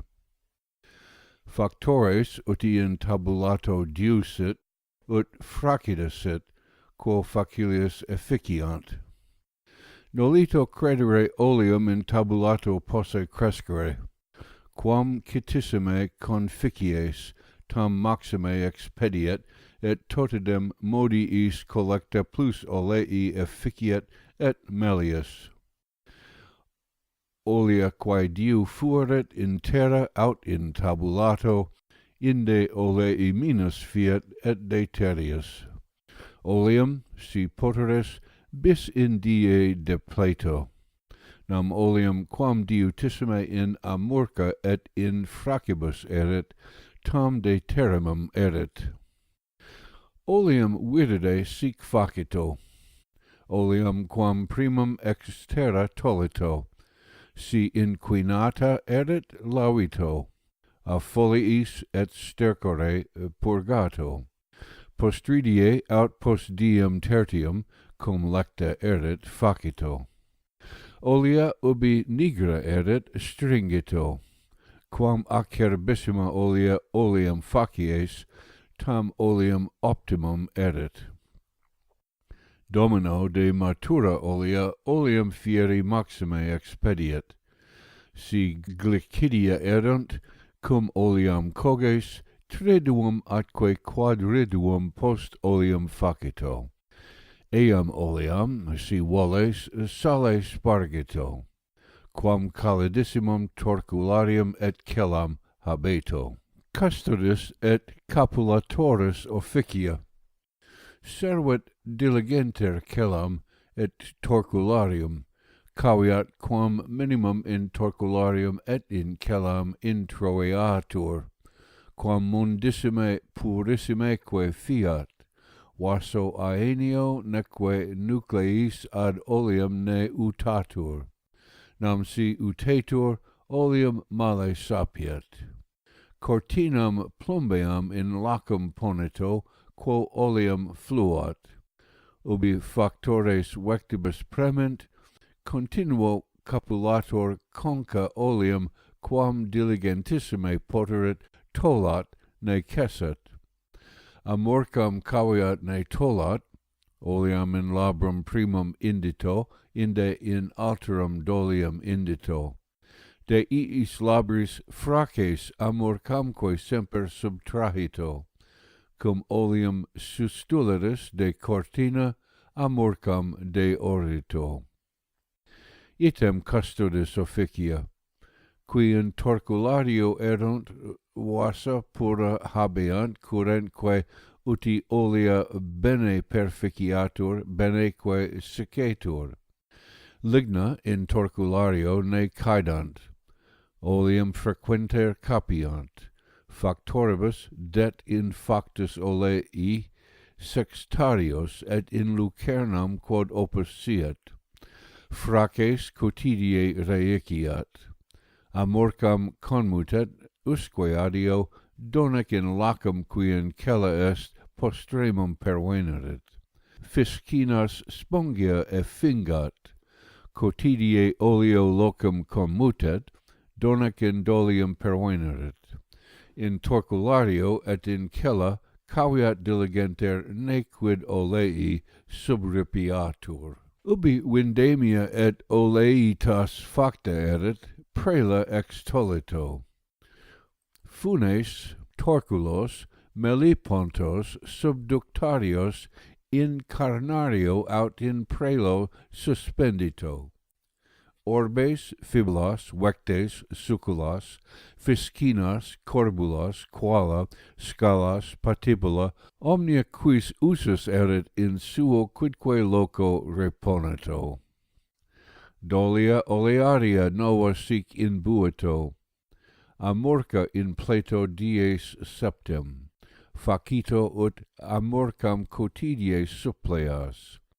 Postea amorcam eximito et ar facito, ubi arebit cumim pridie in aquam infundito, eam postridie diluito, postea dolium calfacito, minus quam si picare velis, tepiat satis est, lenibus lignis facito calescat. Ubi temperate tepebit, tum cumin indito, postea linito, si recte leveris in dolium quinquagenarium cumim pondo quatuor satis erit, bubus medicamentum.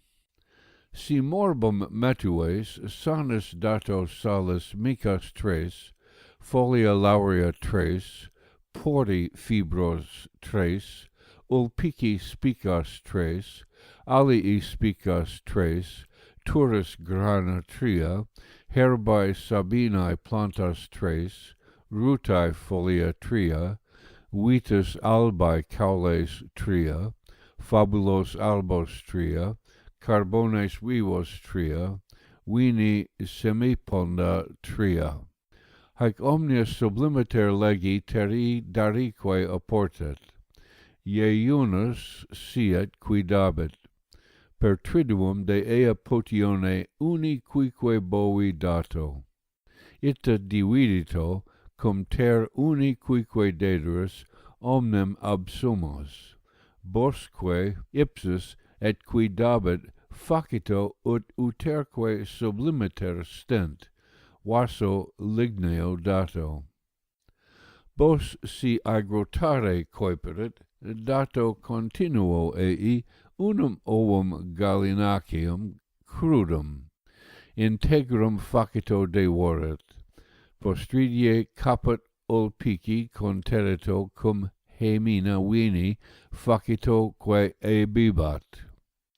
Sublimiter terrat et vaso ligneo det, bosque ipsus et qui dabet sublimiter stet, iunus iuno bovi dato. Boves ne pedes subterrant, priusquam in viam quoque ages, pice liquida coronoa infima unguito. Ubi uvae variae coiperant fieri, bubus medicamentum dato quot annis, uti valeant, pelem anguinam ubi videris tolito et condito, ne quaras cum opus siet, eam pelem et far et salem et serpulum, haec omnia una conterito cum vino, dato bubus bibant omnibus. Per aestatem boves aquam bonum et liquidam bibant semper curato, ut valeant refert. Panem depsticium sic facito, manus mortariumque bene lavato, farinam in mortarium indito, aquae palatim adito, subigitoque pulchre, ubi bene subegeris de fingito coquitoque sub testu. Libum hoc modo facito, casei pondo duo bene disterat in mortario, ubi bene distriverit farinae siligineae libram aut si voles tenerius esse, se libram semilaginis eodem indito per miscetoque cum caseo bene, ovum unum arito et una per misceto bene, ubi panem facito folia subdito in foco caldo sub testo coquito lenater.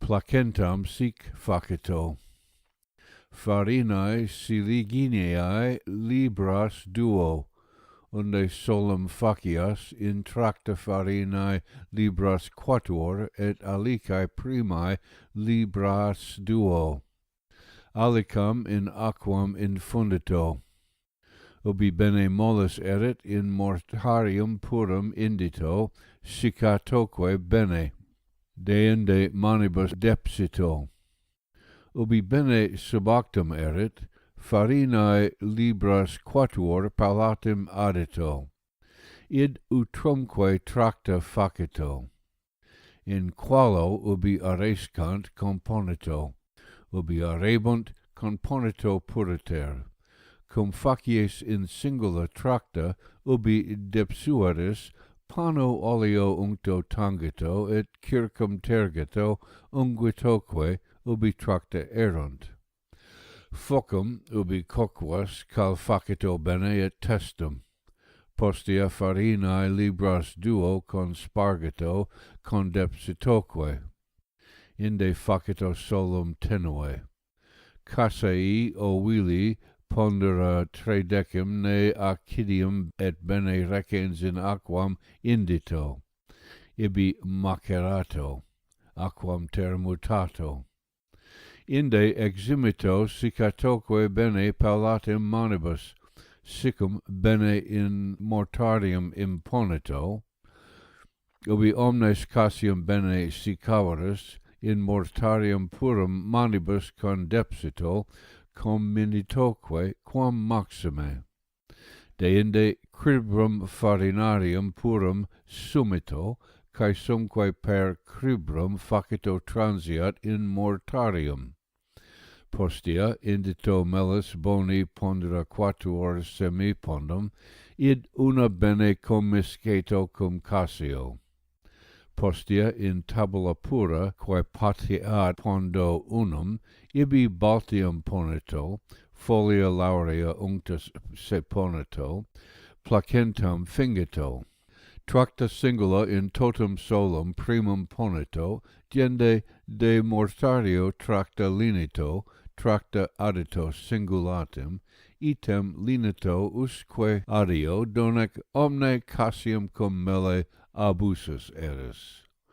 In summum tracta singula indito, postea solum contrahito, ornatoque focum de ve primo temperatoque tunc placentem imponito, testo caldo operito, pruna insuper et circum operito. Videto et bene et otiose percoquos, aperito dum inspicias bis aut ter. Ubi cocta erit eximito et mele unguito, haec erit placenta semodialis. Spiram sic facito, quanta moles pro ratione, ita uti placenta fit, eadem omnia facito, nisi alio modo fingito. In solo tracta cum mele oblinito bene, inde tamquam restim tractes facito, ita imponito in solo, simplicibus completo bene arte. Cetera omnia quasi placentem facias facito cogitoque. Scriblitam sic facito, in Baltio tractis Cassio ad eundem modum facito, uti placentam, sine mele. Globo sic facito, Cassium cum alica ad eundem modum misceto, inde quantos voles facere facito, in aenum caldum unguen indito, singulos aut binos cocito, vorsatoque crebro duabus rudibus, coctos eximito, eos mele unguito, papaver infriato, ita ponito. Encitum ad eundem modum facito, uti globos, nisi calicem pertussum cavum habeat, ita in unguen caldum fundito, honestum quasi spiram facito, idque duabus rudibus vorsato praestatoque. Item unguito coloratoque caldum ne nimium, id cum mele aut cum mulso ad ponito. Erneum sic facito tamquam placentam, eadem omnia indito quae in placentam, id per misceto in alveo, id indito in irneam fictilem, eam dimitito in aulam aeniam atque caldae plenam, ita coquito ad ignem, ubi coctum erit, irneam confringito, ita ponito. Spiratam sic facito, ita uti spiram nisse sic fingito, de tractis Cassio mele spiras pugnum altas facito, eas in solo componito densas, eodem modo componito atque spiram itemque coquito. Votum pro bubus uti valiant sic facito. Marto Silvano in Silva inter dius in capita singula boum votum facito, Farus quinquaginta tres et lardi pondo quatuor semipondo, et pulpae pondo quatuor semipondo, vini semipondo tres, id in unum vas licito coicere, et vinum item in unum vas licito coicere. Eam rem divinam vel servus vel liber licebit faciat, ubi res divina facta erit, statum ibidem consumito. Mulier ad eam rem divinam ne adsit, nevi videat quomodo fiat.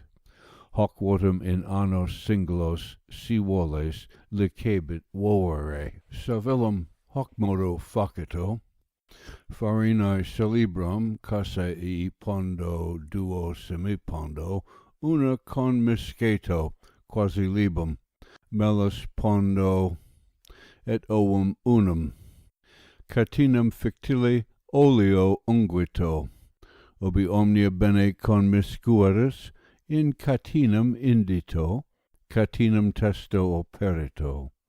Videto ut bene percoquas medium, ubi altissimum est.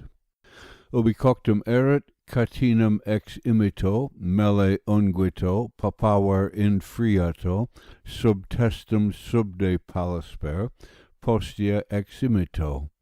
Ita pone cum catillo et lingulis, pultem punicam sic coquito, librum alicae in aquam indito, facito uti bene mareat. Id infundito in alveum purum, eo arito casei recentis pondo tres, mellus pondo semi, ovum unum, omnia una permisceto. Bene. Ita incipito in aulam novum. Granium triticeum sic facito, se librum tritici puri in mortarium purum indat, lavat bene, corticemque deterat bene, eluatque bene. Postea in aulam indat et aquam puram coquatque. Ubi coctum erit, lacte adat palatim usque adio, donec cremor crassus erit factus. Amulum sic facito. Siliginem purgato bene. Postea in alveum indat, eo adat aquam bis in die. Die decimo aquam exicato, ex urgeto bene, in alveo puro misceto bene, facito tamquam faix fiat. Id in linteum novum indito, exprimito cremorem in patinam novum aut in mortarium. Id omne ita facito et refricato de nuo. Eam patinam in sole ponito arescat. Ubi arebit, in aulam novum indito, inde facito cum lacte coquat. Salim candidum sic facito. Amphoram de fracto colo puram in pleto aquae purae in sole ponito. Ibi fiscilam cum sole populari suspendito, et quassato suppletoque identidem. Id aliquotiens in die quotidie facito, usque adio donec sal de siveret tabescere biduum. Id signi erit, menam aridam vel ovum dimittito. Si natabit, ea muries erit, vel carnem, vel cassios, vel salsamenta quocondas. Eam moriam in labella vel in patinas in sole ponito. Usque adio in sole habeto donec concreverit. Inde flos salis fiat. Ubi nubilabitur et noctu subtecto ponito.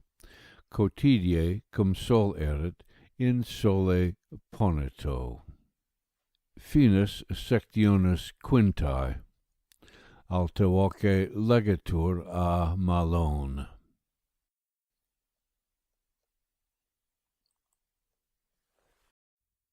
Sectio sexta, capita octoginta novem ad centum viginti octo, Marci Porcii Catonus de Agricultura. Haec est transcriptio vocis a societate libri voce facta. Omnia quae hic conservantur bono publico usui sunt. Vel ut pluscias, vel ut societatem adjuves, uti nam revisas locum interretialem librivox.org. Alta voce legatur a Malone. Marci Porcii Catonus de Agricultura. Sectio sexta, capita octoginta novem ad centum viginti octo. Edit Henricus Caelius. Galinas et anseres sic farcito. Galinas teneras, quae primum parient, concludat. Pauline vel farina hordeacea consparsa turundas faciat, eas in aquam intinguat, in os indat, paulatem cotidie adat. Ex gula considerat quod satis sit, bis in die faciat et meridie bibere dato. Ne plus aqua sita siet horam unam. Eodem modo anserem alito, nisi prius dato bibere et bis in die bis escam. Palumbum recentem sic farcito. Ubi prensus erit, e fabam coctam tostam primum dato, ex ore in eis os inflato, item aquam. Hoc dies septem facito, postea fabam fresam puram et far puram farcito, et fabae tertia pars ut inferuescat, tum far incipiat, puriter facito et coquito bene. Id ubi excluserit, deposito bene, oleo manum unguito, primum pusilum postea magus depset, oleo tangito depsitoque, dum poteret facere turundas, ex aquadato escam temperato. Auream sic facito, locum ubi facies confodito, postea amurca conspargito bene sinitoque conbibat, postea comenuito glebas bene, deinde coaequato et paviculis verberato, postea de nuo amurca conspargito sinitoque arescat. Si ita feceris, neque formicae nocebunt, neque herbae nascentur. Frumento ne nociat, corculio ne humores tangant. Lutum de amurca facito, palearum paulum adito, sinito macarescant bene, et subigito bene. Eo granarium totum oblinito crasso luto, postea conspargito amurca omne quod lutaveris. Ubi aruerit, eo frumentum refrigeratum condito, curculio non nocebit. Olea si fructum non feret, ab laqueato, postea stramenta circumponito, postea amorcum cum aqua commisceto, aequas partes, gende ad oleam circumfundito, ad arborem maximum urnum commixti satest, ad minores arbores pro ratione indito, et idem hoc si facies ad arbores feraces, eae quoque meliores fiant, ad eas stramenta ne adideris. Fici uti grossos teneant, facito omnia quomodo oleae, et hoc amplius, cum ver ad petet, terram ad agerato bene, si ita feceris, et grossi non cadent, et fici scabrae non fiant, et multo feraciores erunt. Convolvolus in vinia ne siet, amorcum condito, puram bene facito, in vas aenium indito congios duo, postea igni leni coquito. Rudicula agitato credibro usque adio dum fiat tam crassum quam mel. Postea sumito bituminus tertiarium et sulpurus quartarium, conterito in mortario seorsum utrumque. Postea infriato quam minutissime in amorcum caldam et simul rudicula misceto, et de nuo coquito sub dio caelo. Nam si in tecto coquas, cum bitumen et sulpur aditum est, excandescet.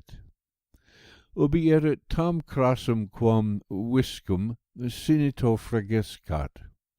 Hoc vitam circum caput et sub brachia unguito, convolvolus non nascetur. Oves ne scabrae fiant, amorcam condito, puram bene facito, aquam in qua lupinus deferverit et faecem de vino bono, inter se omnia commiscito pariter. Postea cum de tonderis unguito totas, sinito biduum aut triduum consudent, gende lavito in mari. Si aquam marinam non habebus, facito aquam salsam, ea lavito. Si haec sic feceris, neque scabrae fiant, ei lanae plus et meliorum habebunt, et ricini non erunt molesti. Eodem in omnes quadrupedes utito si scabrae erunt. Amorca decocta axem unguito, et lora, et calciamenta, et coria, omnia meliora facies. Vestimenta ne tiniae tangant, amorcam decoquito ad dimidium, ea unguito fundum arcae, et extrinsecus, et pedes et angulos. Ubi ea ad arvuerit, vestimenta condito. Si ita feceris, tiniae non nocebunt, et item lignium suppelectilem omnem si ungues non putescit, et cum ea terceris splendidor fiat. Item aenia omnia unguito, sed prius extergeto bene. Postea cum uncseris, cum uti voles extergeto, splendidior erit, et aerugo non erit molesta. Fici aridae si voles uti integrae sint, in vas fictili condito, id amorca decocta unguito. Oleum, si in metretam novam inditurus eris, amorca, iti uti est cruda, prius conluito, agitatoque diu ut bene conbibat, id si feceris metreta oleum non bibet, et oleum melius faciet, et ipsa metreta firmior erit. Virgas murtias si voles cum baci servare, et item aliut genus quod vis, et si ramulos ficulneos voles cum foliis, inter se alligato, fasciculos facito, eos in amorcam demitito, suprastet amorca facito. Sed ea quae de mi surus eris, sumito paulo acerbiora, vas quo condideris oblinito plane. Si bovem aut aliam quam vis quadrupedem serpens morderit, melanthi acetabulum, quod medici vocant smurnium, conterito in vini veterus hemina. Id per nares indito, et id ipsum morsum stercus suilum ad ponito, et idem hoc, si usus veneret, homini facito. Boves uti valiant, et curate bene sciant, et qui fastidiant cibum, ubi magus cupide ad petant, pabulum quod dabus amurca spargito.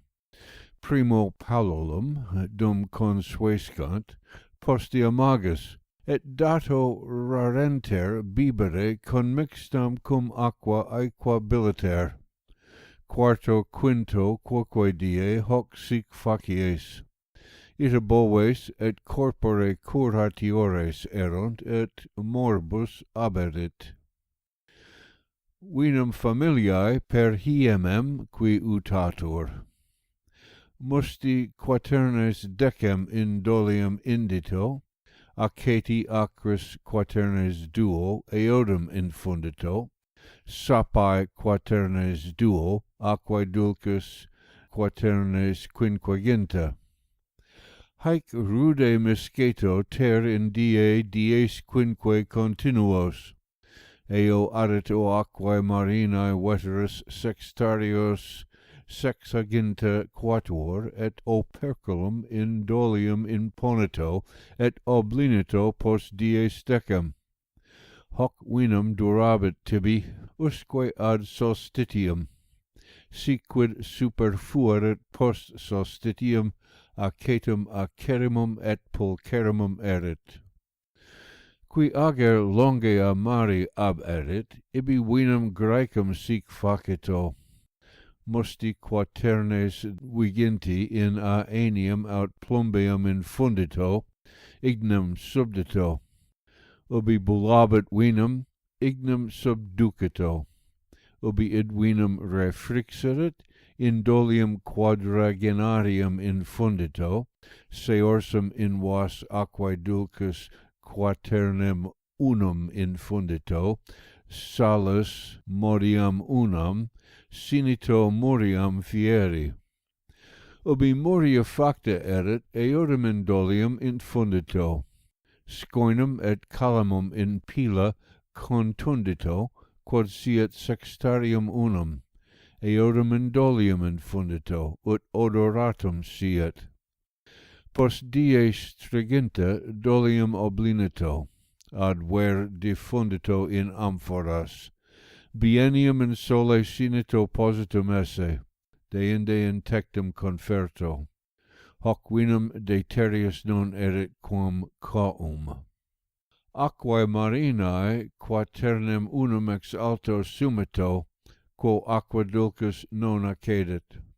Sesquilibram salus frigito, eodum indito et rude misceto usque adio, donec ovum gallinaceum coctum natabit.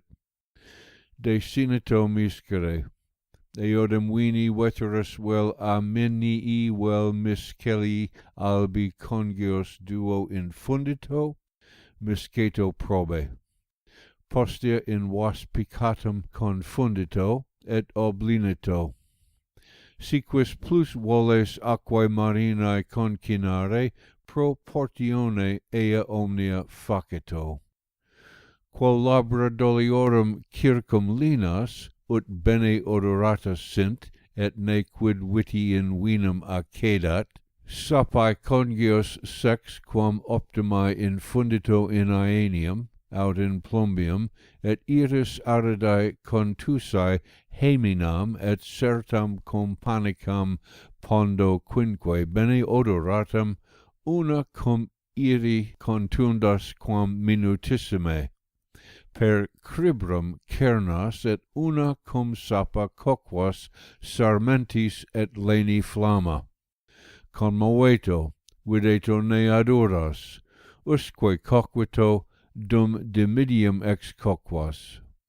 Ubi refrixerit, confundito in vas piccatum bene odoratum, et oblinito et utito in labra doliorum. Vinum si voles experiri duraturum sit necne, polentam grandem dimidium accetabili in caliculum novum indito, et vini sextarium de eo vino quod voles experiri, eodum infundito, et exponito in carbones. Facito bis aut ter inferveat, tum id percolato, polentam abicito, vinum ponito sub dio, postridie mane gustato. Si id sapiet, quod in dolio est, scito duraturum, si sub acidum erit, non durabit. Vinum asperum quod erit, lene et suave si voles facere, sic facito. De ervo farinam facito libras quatuor, et vini quietos quatuor conspargito sapa. Postea facito laterculos. Sinito conbibant noctem et diem. Postea con misceto cum eo vino in dolio, et oblinito post dies sexaginta.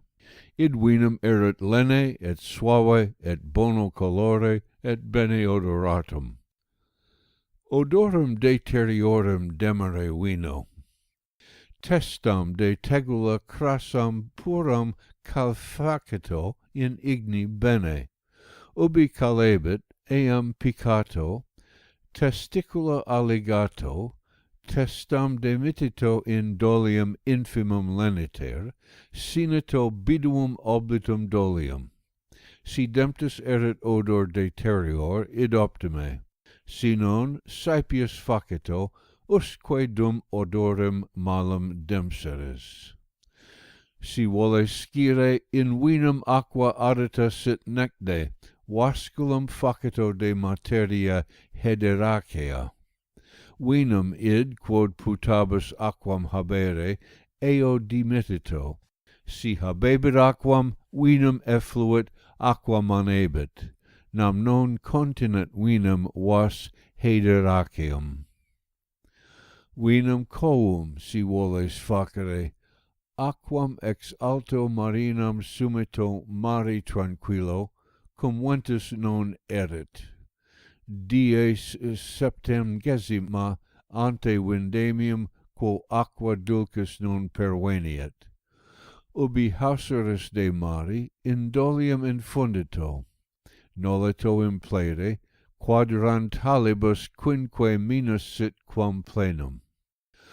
Operculum imponito, relinquito qua interspiret, ubi dies striginta praeterierant, transfundito in alterum dolium puriter et leniter, relinquito in imo quod desederit.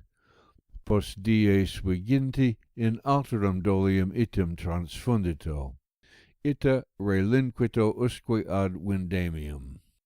Unde vinum quum facere voles, uvas relinquito in vinia. Sinito bene cocantur, et ubi pluerit et sicaverit, tum deligito et ponito in sole biduum aut triduum sub dio, si pluviae non erunt. Si pluvia erit, in tecto in cratibus componito, et si qua acina corrupta erunt, depurgato. Tum sumito aquam marinum in dolium quinquagenarium infundito aquae marinae quaternes decem, tum acina de uvis miscelis de carpito de scopione in idem dolium, usque dum impleveris, manu comprimito acina, ut combibant aquam marinam. Ubi impleveris dolium, operculo operito, relinquito qua interspiret. Ubi triduum praeterierit, eximito de dolio et calcato in torculario, et id vinum condito in dolia lauta et pura et sicca. Ut odoratum bene siet, sic facito. Sumito testam piccatam, eo prunam lenem indito, suffito certa et scoino et palma, quam habet unguentarii, ponito in dolio et operito, ne odor exeat, ante quam vinum indas.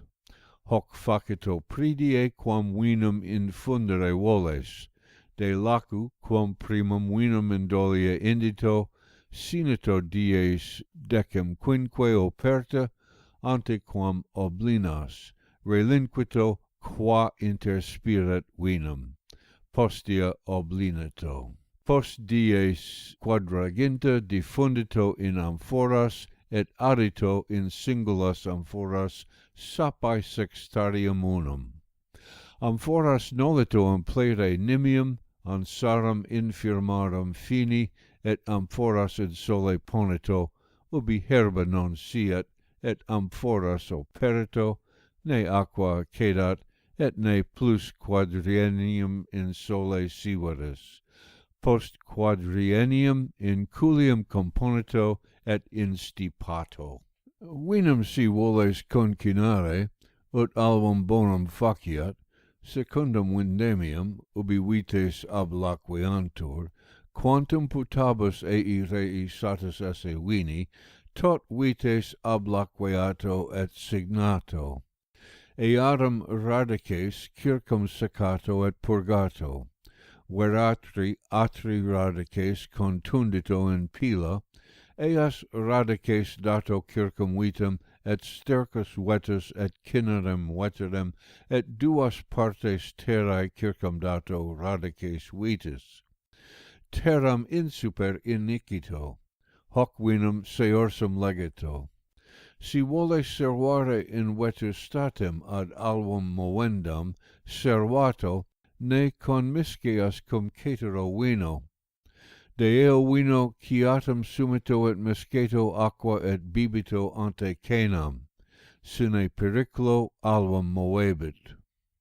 In vinum mustum veratri atri manipulum coicito in amphoram, ubi satis efferverit, de vino manipulum eicito, id vinum servato ad album movendum. Vinum ad album movendum concinare. Vites cum obloquia buntur, signato rubrica, ne admiscias cum cetero vino, tris fasciculos veratri atri circum ponito, circum radices, et terram insuper inicito. Per vendemiam de iis vitibus quod delegatis, seorsum servato, quiatum in ceteram potionem indito, album movebit, et postridie perpurgabit sine periculo. Lentim quomodo servari oporteat, lasipercium aceto diluito, per misceto lentim aceto lasipicato, et ponito in sole. Postea lentim oleo perfricato, sinito arrescat, ita integra servabitur recte. Oleae albae quomodo condiantur, ante quam nigrae fiant, contundantur, et in aquam deiciantur. Crebro aquam mutet, deinde, ubi satis maceratae erunt, exprimat et in acetum coiciat et oleum adat, salus celebram in modium olearum, feniculum et lentiscum seorsum condat in acetum. Si una admiscere voles, cito utito, in oraculam calcato, manibus sicis cum uti voles sumito. Oleam albam, quam secundum vindemium uti voles, sic condito. Musti tantundem adito, quantum aceti, cetera item condito ita, uti supra scriptum est. Epitirum album nigrum variumque sic facito, ex oleis albis nigris variisque nucleos eicito. Sic condito, concidito ipsas, adito oleum, acetum, coriandrum, cuminum, feniculum, rutam, mentam, in orculam condito, oleum supraseat, ita utito. Mustum si voles totum anum habere, in amphoram mustum indito, et corticem oppicato, demitito in piscinam, post die stringente eximito, totum anum mustum erit. Mustaceus sic facito, farinae siligineae modium unum musto conspargato, anesum, cuminum, ad ipsis pondo duo, caesi libram, et de virga lauri deradito, eodum adito, et ubi definxeris lauri folia subtus adito cum coques. Vinum concinare, si lotium difficilius transibit, capre idam vel unipirum contundito in pila, libram indito in duobus congiis vini veteris, in vase aeneo vel in plumbio deferve facito, ubi refrixerit in lagunam indito, id mane iunus sumito quiatum proderit. Vinum ad ischiacos sic faceto. De unipiro materiam semipedem crassam concidito minutim, eam inferve faceto cum congio vini veteris, ubi refrixerit, in lagonam confundito et postea id utito vini quietum mane iejunus, proderit. Canes interdiu clausos esse oportet, ut noctu acriores et vigilantiores sint. Vinum morteum sic faceto, mortam nigram ar faceto in umbra. Ubi iam passa erit, servato ad vindemiam, in ornam musti contundito mortae semodium, id oblinito. Ubi desiverit fervere mustum, mortam eximito. Id est ad album crudum, et ad lateris dolorem, et ad coeliacum. Ad tormina, et si albus non consistet, et si taniae et lubrici molesti erunt. Triginta mala punica acerba sumito, contundito, indito in urceum, et vini nigri austeri congios tres, vas oblinito, post dies triginta aperito et utito, iejunus heminam bibito. Ad dyspepsiam et stranguriam mederi, malum punicum ubi florebit conligito, tris minas in amphoram infundito, vini quaternum unum veteris adito, et feniculi radicem puram contusam minam, oblinito amphoram et post dies triginta aperito et utito, ubi voles cibum concoquere et lotium facere, hinc bibito quantum voles sine periculo.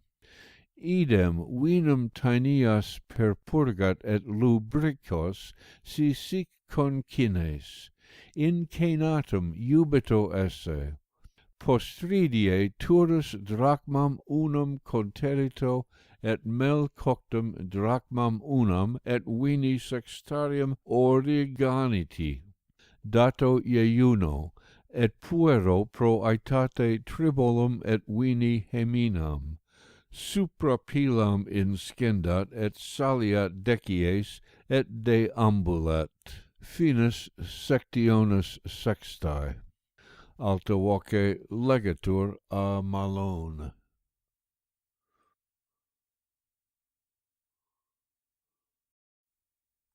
Sectio septima, capita centum viginti novem ad centum quadraginta quinque, Marcii Porcii Catonis de Agricultura liber, haec est transcriptio vocis a societate libri voce facta, omnia quae hic conservantur bono publico usui sunt.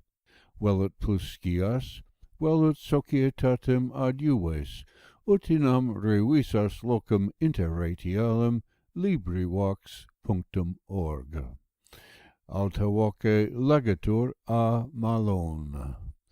Marci Porcii Catonis de Agricultura, sectio septima, capita centum viginti novem ad centum quadraginta quinque. Edit Henricus Caelius. Habitationem delutare. Terram quam maxime cretosam vel rubricosam eo amorcam infundito, pallias indito, sinito quadriduum frecescat, ubi bene fracuerit rutro concidito, ubi concideris delutato. Ita neque aspergo nocebit, neque mures cava faciant, neque herba nascetur, neque lutamenta scindense. Aliam, ubi frumentum terratur sic facito, confodiatur minute terra, amorca bene conspargatur, et conbibat quam plurimum. Comminuito terram, et cilindro aut pavicula coaequato. Ubi coaequata erit, neque formicae molesta erunt, et cum plurit lutum non erit. Codiculos oleagineos et cetera ligna amurca cruda per spargito et in sole ponito. Per bibant bene. Ita neque fumosa erunt et ardebunt bene. Pyro florente dapem pro bubus facito. Postea verno arare incipito. Ea loca primum arato quae rudecta harenosaque erunt. Postea, ubi quaeque gravissima et aquosissima erunt, ita postremo arato. Dapem hoc modo fieri oportet, Iovi dapali culignam vini quantum vis polluceto. Eo die feriae bubus et bubulcis et qui dapem faciant. Cum pollucere oportebit, sic facies. Jupiter dapalis, quod tibi fieri oportet in domo familia mea culignam vini dapi, eis rei ergo macte hac illace dape pollicenda esto. Manus interluito, postea vinum sumito. Jupiter dapalis, macte istaque dape pollucenda esto, macte vino inferio esta. Vestae si voles dato. Daps Iovi asaria pecunia ordino vini. Iovi caste profanato sua contagione. Postea dape facta serito milium panicum alium lentum. Propagatio pomorum ceterarumque arborum. Arboribus ab terra pulli qui nati erunt, eos in terram deprimito, extolito, uti radicem capere possint. Inde, ubi tempus erit, effodito seritoque recte. Ficum, oleam, malum punicum, mala strutea, cotones aliaque mala omnia, laurum cypriam, delphicam, prunum, mortum conjugulum et mortum album et nigrum, nuces abellanas, praenestinas, platanum, haec omnia genera a capitibus propagare eximique ad hunc modum opertebit. Quae diligentius seri voles, in calicibus seri oportet. In arboribus radices uti capiant, calicem pertussam sumito tibi aut quasilum, per eum ramulum transerito, eum quasilum terra impleto calcatoque, in arbore relinquito. Ubi bimum erit, ramum tenerum infra praecidito, cum quasilo serito. Eo modo, quod vis genus arborum facere poteris, uti radices bene habeant. Item vitem in quas illum propagato terraque bene operito, anno post praecidito cum qualo serito. Priusquam messem facies, porcam praecidaniam hoc modo fieri oportet. Ceteri porca praecidania, porco femina, priusquam hasce fruges condas, far, triticum, hordeum, fabam, semen rapicium. Ture vino Iano Iovi Iunoni praefato, priusquam porcum feminam immolabis. Iano struem homo veto sic, Ione pater, te hac strue commovenda, bonas preces precor, uti sies volens propitius mihi liberisque meis, domo familiaeque meae. Fertum Iovi homo veto et mactato sic, Jupiter, te hoc ferto ob movendo bonas preces precor, uti sies volens propitius mihi liberisque meis, domo familiaeque meae mactus hoc ferto. Postea Iano vinum dato sic. Iane pater, uti te strue omovenda bonas preces, bene precatus sum, eiustum rei ergo macte vino inferio esto. Postea Iovi sic. Jupiter macte isto ferto esto, macte vino inferio esto. Postea porcam praecidaniam immolato, ubi extra prosecta erunt, Iano struem omoveto, mactatoque item, uti prius omoveris. Iovi fertum omoveto, mactatoque item, uti prius feceris.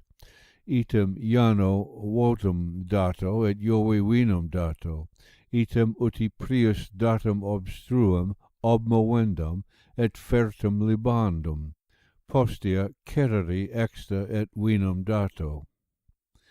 Romae tunicas, togas, saga, centones, sculponeas, calibus et minturnis cuculiones, ferramenta, falces, palas, ligones, secures, ornamenta, murices, catellas, venafro, palas, suessae et in lucanis, plustra, treblae albae, Romae dolia, labra, tegulae ex venafro, aratra in terram validam Romanica bona erunt, in terram pullam campanica.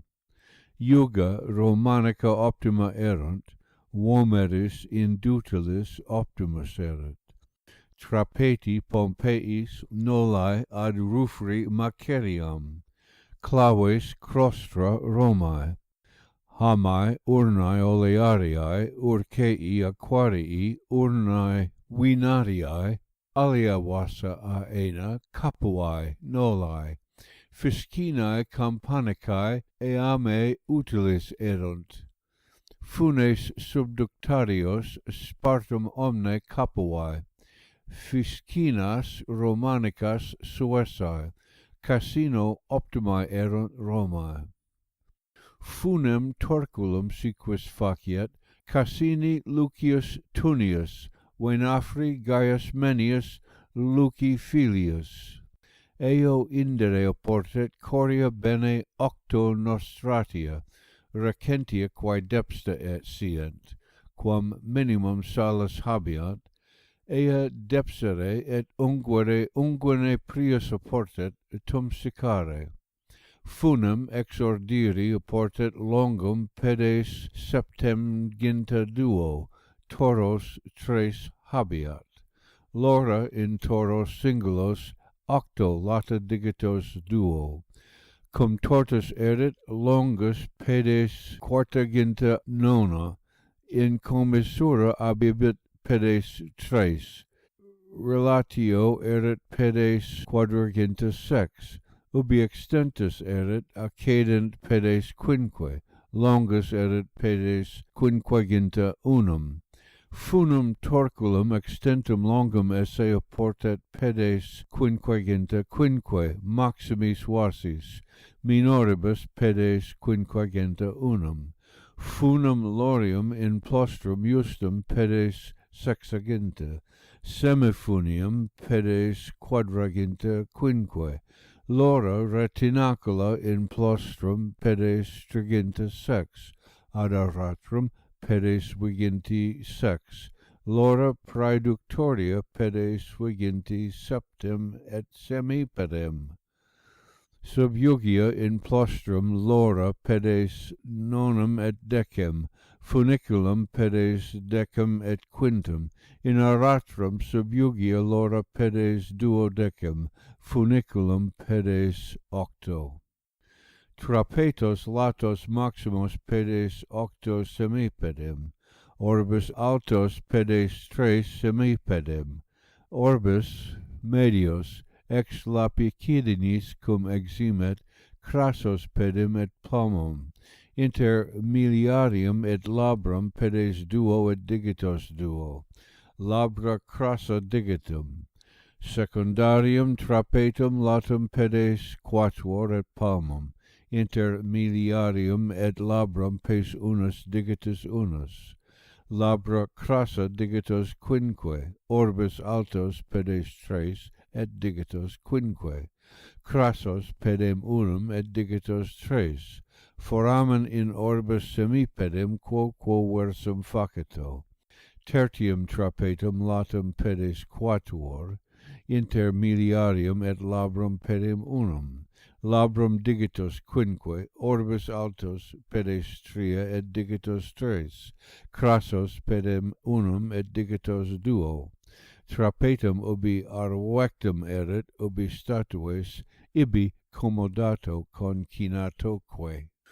Politionem quo pacto dari porteat, in agro cassinate et venafro, in loco bono parti octava corbi dividat, satis bono septima, tertio loco sexta.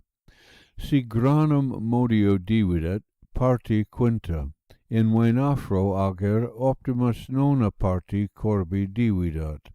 Si communiter pisunt, qua ex parte politori pars est, eam partem in pistrinum politor, hordeum quinta modio, fabam quinta modio dividat. Vineam curandam partiario, bene currit fundum arbustum agrum frumentarium, partiario finum et pabulum quod bubus satus siat, qui illic sient, caetera omnia pro indiviso.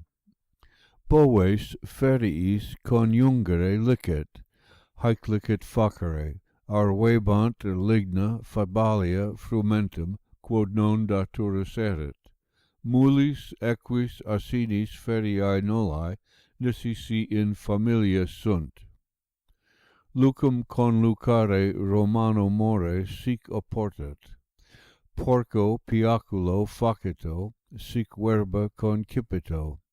Si Deus, si Dea est, quoium illud sacrum est, uti tibi ius est porco piaculo facere, iliusque sacri coercendi ergo, harumque rerum ergo, sive ego sive quis iusu meo feceret, uti id recte factum siet, eius rei ergo te hoc porco piaculo immolando bonas preces precor, uti sies volens propitius mihi domo familiaeque meae liberisque meis.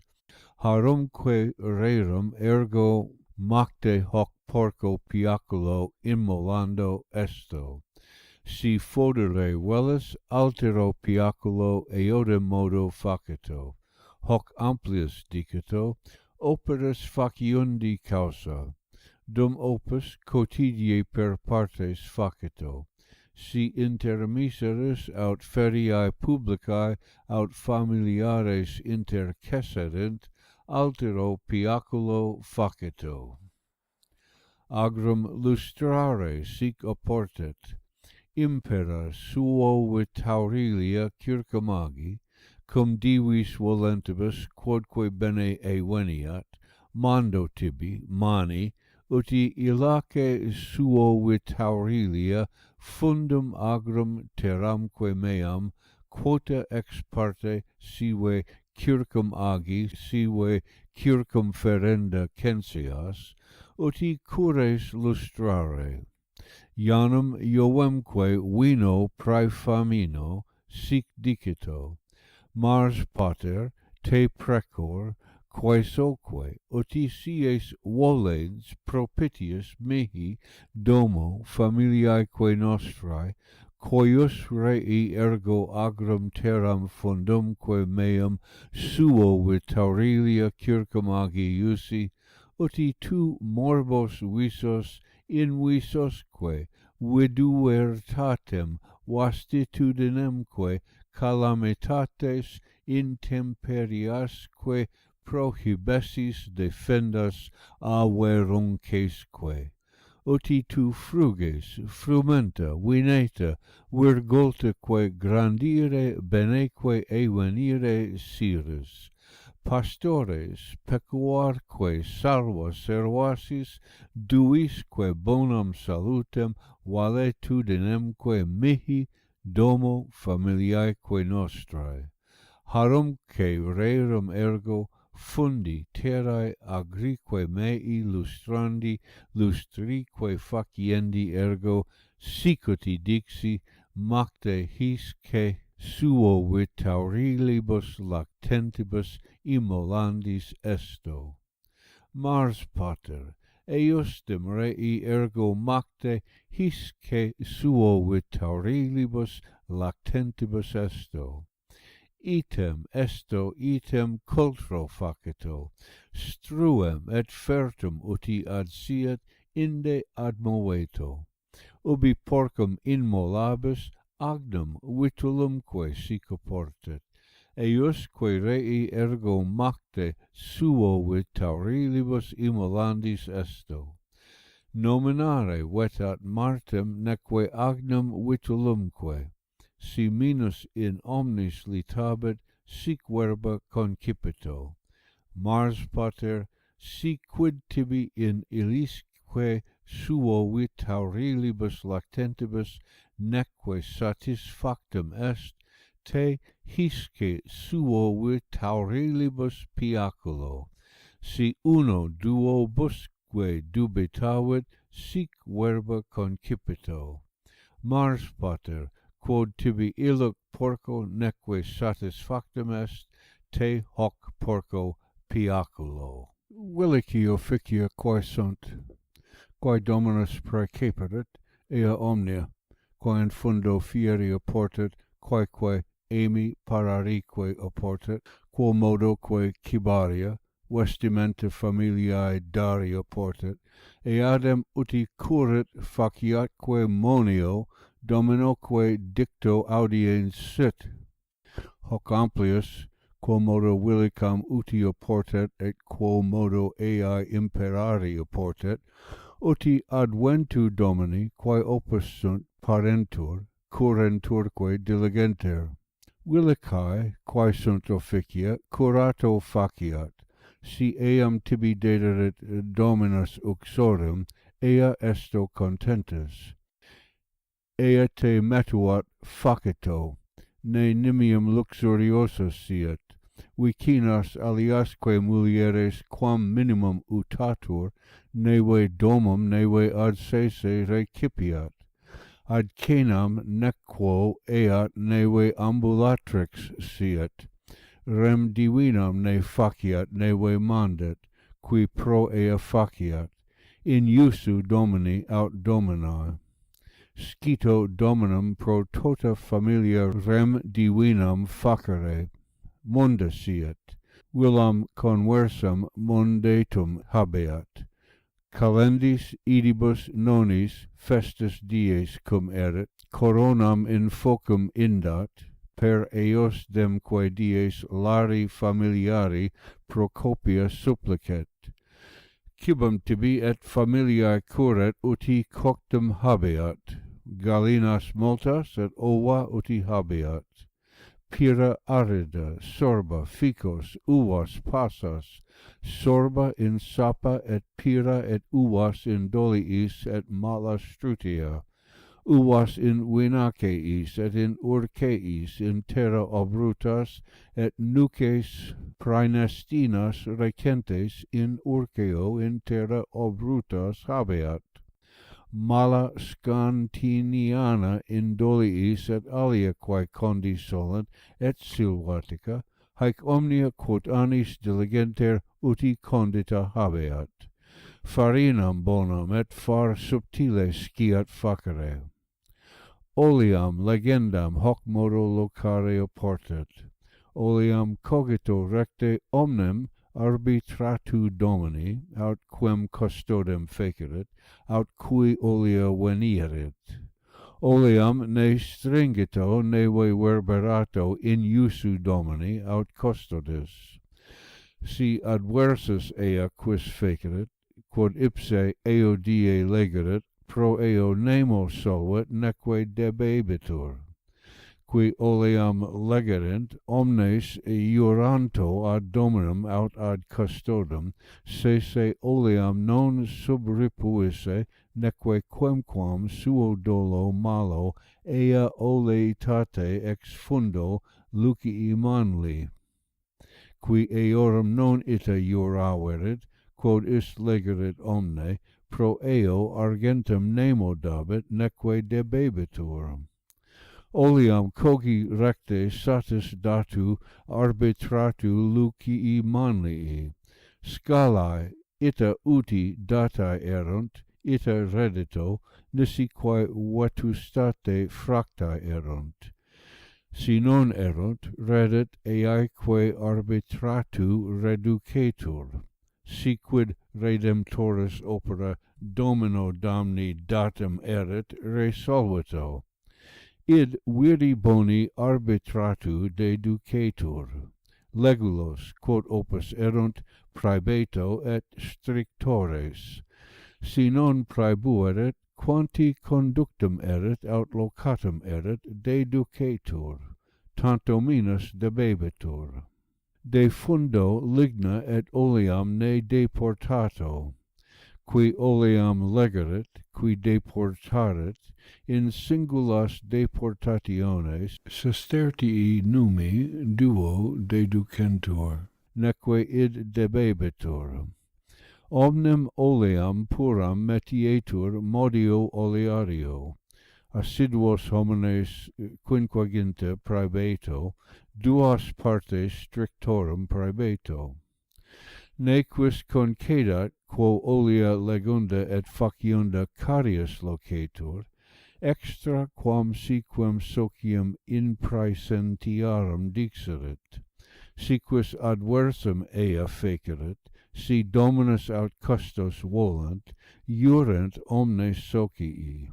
Si non ita iuraverint, pro ea olea legunda et faciunda nemo dabit, neque debebitur ei qui non iuraverit.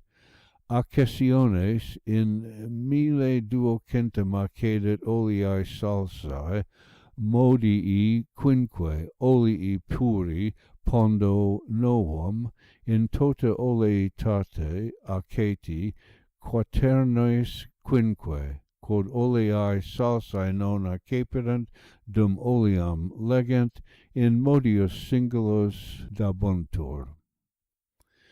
Oleam faciundam hac lege oportet locare, facito recte arbitratu domini aut custodes, qui id negotium curabit. Si sex iugis vasis opus erit, facito. Homines eos dato, qui placebunt aut custodi, aut quis eam oleam emerit. Trapeti facito.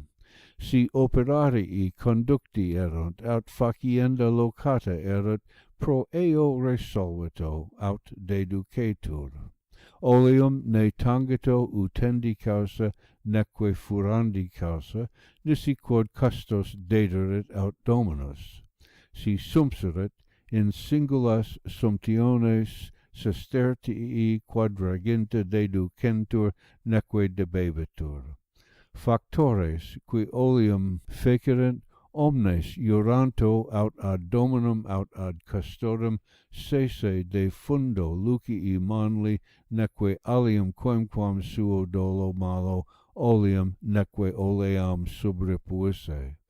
Qui eorum non ita iuraverit, quae eus pars erit, omne deducetur neque debebitur.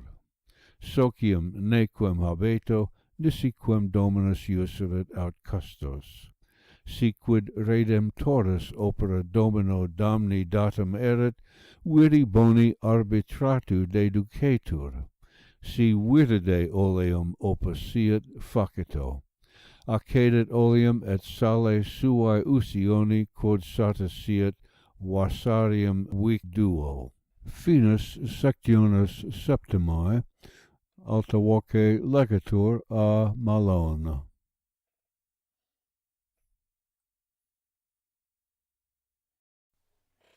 Sectio octava, capita centum quadraginta sex ad centum quinquaginta septem. Marci Porcii Catonis de Agricultura, haec est transcriptio vocis a societate libri voce facta. Omnia quae hic conservantur, bono publico usui sunt. Velut plus scias, velut societatem adjuves, utinam revisas locum interretialem librivox.org. Alta voce legatur a Malone. Marci Porcii Catonis de Agricultura, sectio octava, capita centum quadraginta sex ad centum quinquaginta septem. Edidit Henricus Caelius. Oleam pendentem hoc lege venire portet. Olea pendens in fundo venafro venibit, qui oleam emerit, amplius quam quanti emerit, omnis pecuniae centesima accedit, praeconium praesens sestertii quinquaginta et oleum, Romanici pondo mille quinquecentum, viridis pondera duocentum, oleae caducae mille quinquaginta, strictivae mille decem modio oleario mensum dato, unguinis pondera decem, ponderibus modiisque domini dato frugus primae cotulas duas. Dies argento ex calendae Novembris mensum decem oleae legendae faciendae quae locata est, et si emptor locarit, idibus solvito. Recte haec dari fierique satisque dari domino, aut cui userit, promittito satisque dato arbitratu domini.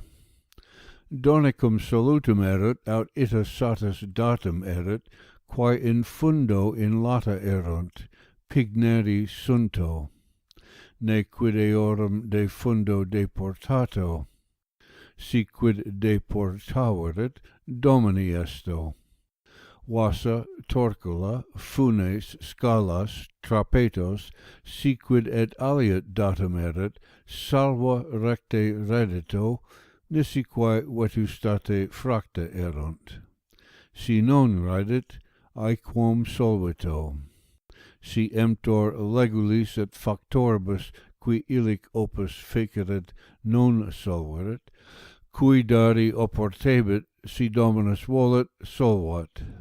Emptor domino debeto, et id satis dato, proque ea re ita uti sestertii ut supra indicatum est, item pignori sunto. Hac lege vinum pendens venire oportet, vinaceos in lutos et faecem relinquito. Locus vinis ad calendas Octobri primas dabetur. Si non ante ea exportaverit, dominus vino quid volet faciet, caetera lex quae oleae pendenti. Vinum in doliis hoc modo venire oportet, vini in culeos singulos quadragenae et singulae urnae dabuntur, quod neque aciat neque muciat id dabetur. In triduo proximo vini boni arbitratu degustato. Si non ita fecerit, vinum pro degustato erit. Quod dies per dominum mora fuerit, quo minus vinum degustit, totidem dies emptori procedent.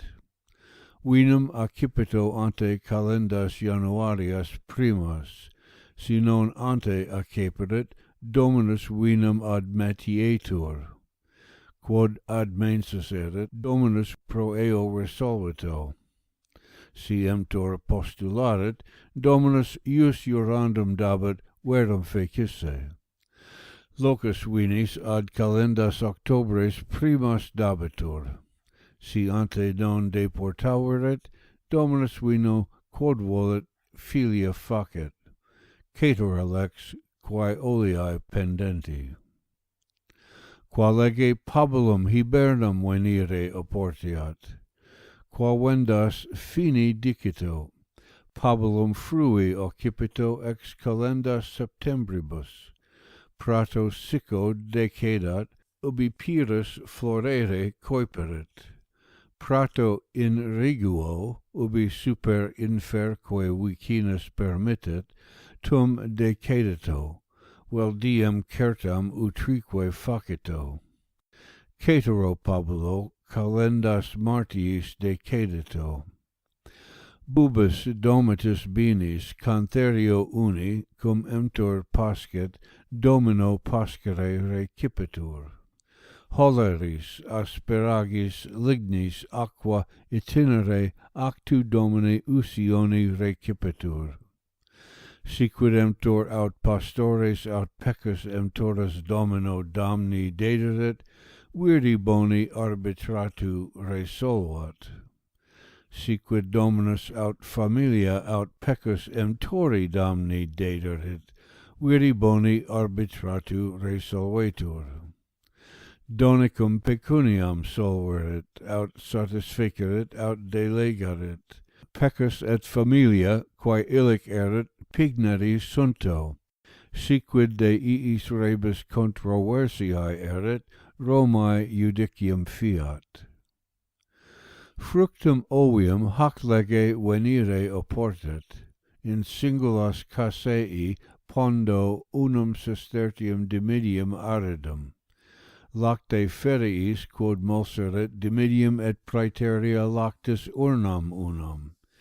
Hisce legibus agnus diem et noctem qui vixerit in fructuum, et calendis juniis emptor fructu decadat. Si inter calatum erit, calendas Maiis agnos triginta ne amplius promittat.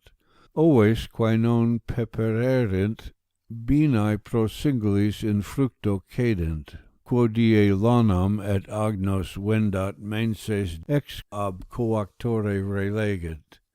Porcos serarios in oves denas singulos pascat. Conductor duos menses pastorem praebeat. Donec domino satisficeret aut solveret pignori esto. Semen cupressi quomodo legi seri propagarique oportiat, et quo pacto cupresseta seri oportiat, minius percenius nolanus ad hunc modum monstravit. Semen cupressi Tarentinae per ver legi oportet. Materiem ubi hordeum flavescit, id ubi legeris in sole ponito semen purgato, id aridum condito, uti aridum expostum siet. Per ver serito in loca ubi terra tenerima erit, quam pullam vocant, ubi aqua propter siet. Eam locum stercorato primum bene stercore caprino aut ovilo, tum vortito bipalio, terram cum stercore bene permisceto, de purgato ab herba graminibusque, bene terram conminuito. Arias facito pedes latas quaternos, subcavas facito, uti aquam contenere possunt. Inter eas sulcos facito, qua herbas de areis purgare possus, ubi ariae factae erunt, semen serito crebrum, ita uti linum seri solet. Eo cribro terram incernito, dimidiatum dignitum terram altam succernito. Id bene tabula aut manibus aut pedibus complanato. Si quando non pluet, ubi terra sitiat, aquam in regato lenatir in areas, si non habebus unde in reges, gerato inditoque lenatir. Quotiens cumque opus erit, facito uti aquam adas. Si herbae natae erunt, facito uti ab herbis purges. Quam tenerimis herbis et quotiens opus erit purges. Per aestatem ita uti dictum est fieri oportet, et ubi semen satum siet, stramentis operire, ubi germinas cere coiperet, tum demi. De scopis virgeis, quem ad modum manlii monstraverunt, in diebus triginta, quibus vinum legatus, alle quotiens facito scopas virgeas olmeas aridas, in a circulo alligato, eabus latera doliis intrinsecus usque bene perfricato, ne faix in lateribus ad haerescat. Vinum faecatum sic facito, fiscinas olearias campanicas duas illae rei habeto, eas faecis in pleto sub prelumque subdito exprimitoque.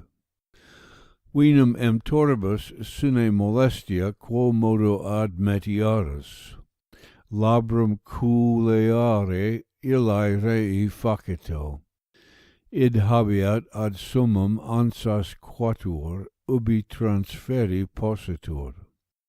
Id imum pertundito, ea fistulam subdito, uti obturarier recte possit, et ad summum, qua fini culium capiat, pertundito, id in sugestu inter dolia positum habeto, uti in culeum de dolio vinum salire possit, id impleto postea obturato. Per hiemem aquam de agro de pelli oportet, in monte fossas inciles puras habere oportet. Prima autumnitate cum povus est, tum maxime ab aqua periculum est, cum plure incipiet, familiam cum fereis sarculisque exire oportet, in cilia aperire, aquam diducere in vias et segetem curare oportet, uti fluat. In villa cum pluat, circum ire oportet, sicubi perpluat, et signare carbone, cum desieret pluere, uti tegula mutetur. Per segetem, in frumentis aut in segete, aut in fossis, sicubi aqua constat, aut aliquid aquae obstat, id emittere patefieri removerique oportet. De brassica quod concoquit. Brassica est quae omnibus holeribus antistat, eam esto vel coctum vel crudum. Crudum si edes in acetum intinguito, mirifice concoquit, album bonum fecit, lotiumque ad omnes res salubre est. Si voles in convivio multum bibere cenareque libenter, ante cenam esto crudum quantum voles ex aceto, et item ubi cenaveris comesto aliqua quinque folia, redet te quasi nihil aederis, bibesque quantum voles. Album si voles deicere superiorem, summito brassicae quae levissima erit pondo quatuor, inde facito maniplos aequales tres conligatoque. Postea olam statuito cum aqua, ubi occipiet fervere, Paulus per de mittito unum manipulum fervere desistet. Postea ubi occipiet fervere, Paulus per de minuto ad modum dum quinque numeres eximito. item facito alterum manipulum, item tertium, postea conicito, contundito, item eximito in linteum, exurgeto succum quasi heminam in polcilum fictile, eo indito salus bicam quasi ervu, et cumini fricti tantum quod oleat. Postea ponito pocilum in sereno noctu, qui poturus erit, lavit calida, bibat aquam mulsam, cubet incenatus. Postea mane bibat succum deambuletque horas quatuor, agat, negoti siquid habebit, ubi libido veniet, nausea apprehendit, decumbat purgetque sese, tantum bilis pituitaeque eiciet, uti ipse miretur, unde tantum siet. Postea, ubi deorsum versus ibit, heminam aut paulo plus bibat. Si amplius ibit, sumito farinae minutae concas duos, infriet in aquam, paulum bibat, constituit. Verum quibus tormina molesta erunt, brassicam aqua macerare oportet, ubi macerata erit, coicito in aquam calidum, coquito usque dona commadebit bene, aquam defundito. Postea salem arito et cumini paulum et pollinium pollentae eodum arito et oleum. Postea ferve facito infundito in catinum uti frigescat. Eo interito quod volet cibi, postea edit, sed si poteret solam brassicam esse, edit, et si sine febre erit, dato vini atri duri aquatum bibat quam minimum. Si febris erit, aquam. Id facito quotidie mane, nolito multum dare, ne pertidescat, uti possit porro libenter esse. Ad eundum modum viro et mulieri et puero dato. Nocte illis quibus aegre lotium id, quibusque substilum est. Sumito brassicum, coicito in aquam ferventem.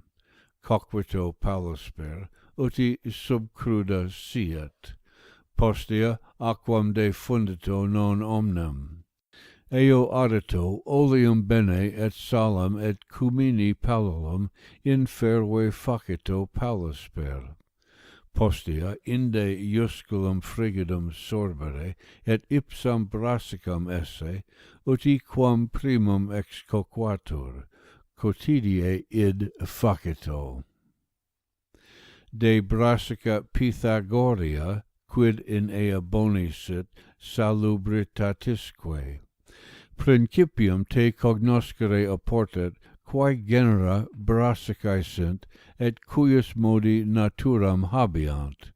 Omnia ad salutem temperat conmutatque se semper cum calore, arida simul et humida et dulcis et amara et acris.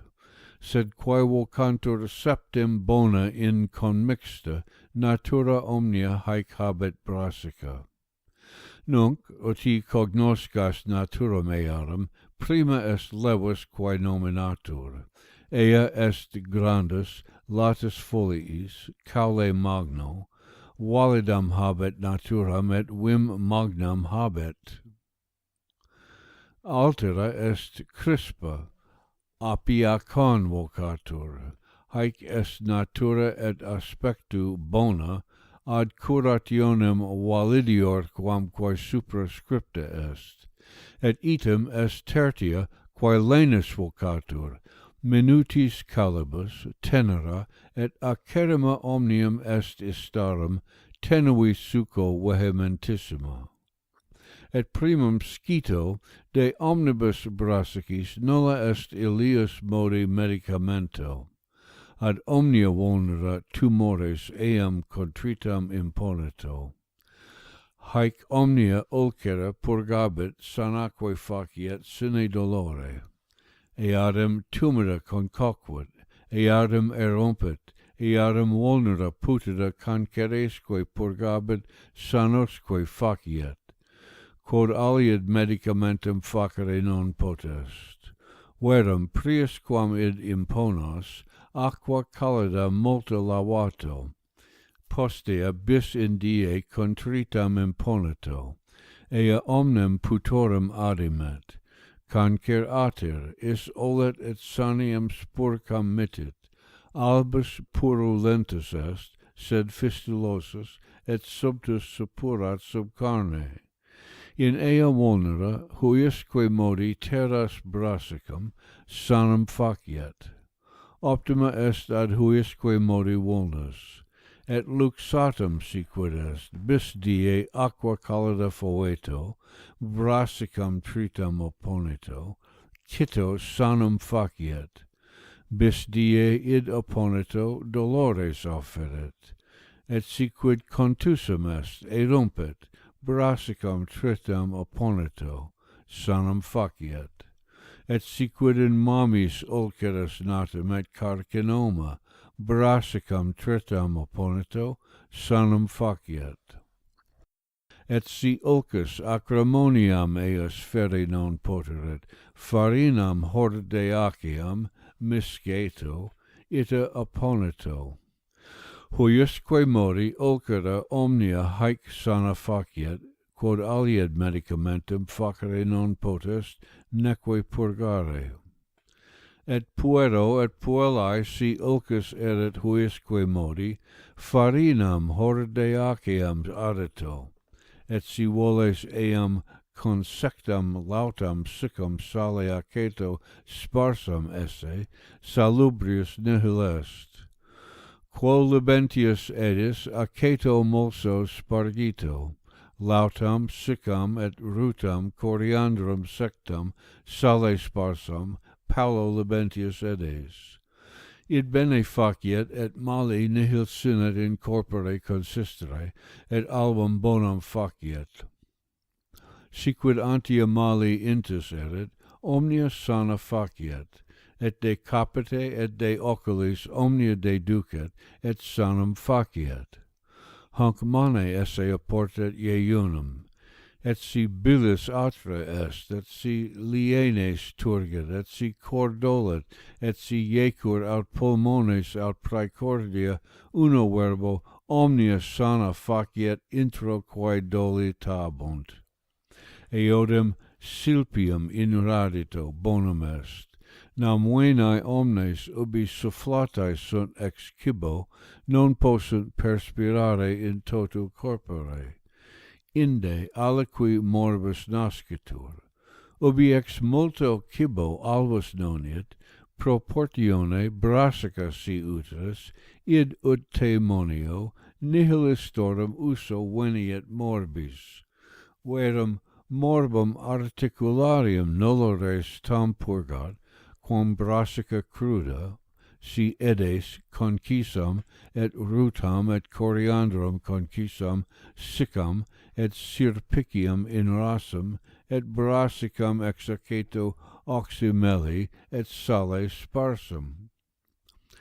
Haec si uterus omnes articulos poteris experiri, nullus sumptus est, et si sumptus esset, tamen valitudinis causa experires. Hanc apportet mane iunum esse.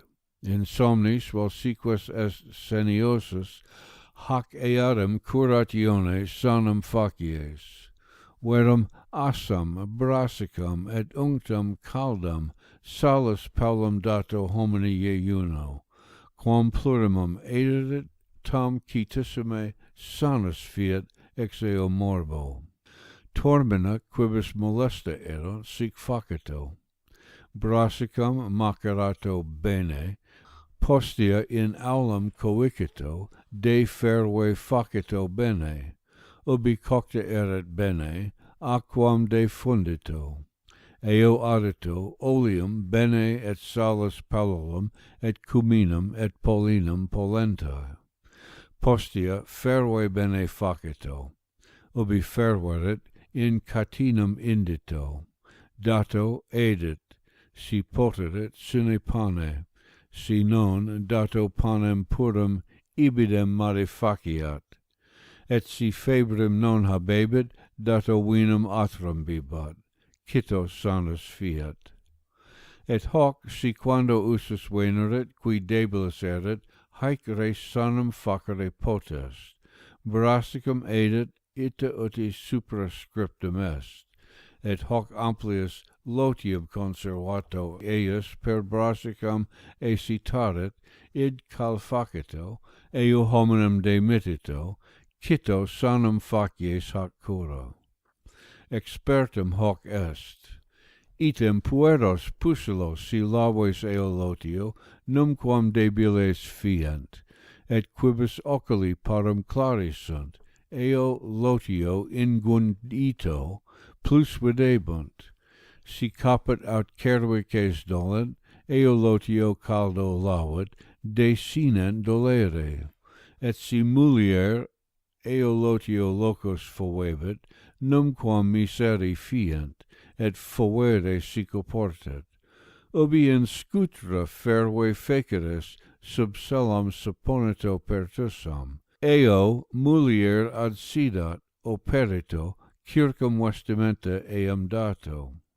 Brassica erratica maximam vim habet, eam ara facere et conterere oportet bene minutam. Siquem purgare voles, pridie ne canet, mane iuno dato brassicam tritam, aquae quietos quatuor. Nulla res tam bene purgabit, neque elaborum neque scamonium, et sine periculo, et scito salubrem esse corpore. Quos diffida sanos facere, facies, qui hac purgatione purgatus erit, sic eam curato. Sorbitione liquida hoc per die septem dato, ubi esse volet, carnem assam dato. Si esse non volet, dato brassicam coctam et panem, et bibat vinum bene dilutum, lavit raro, utator unctione.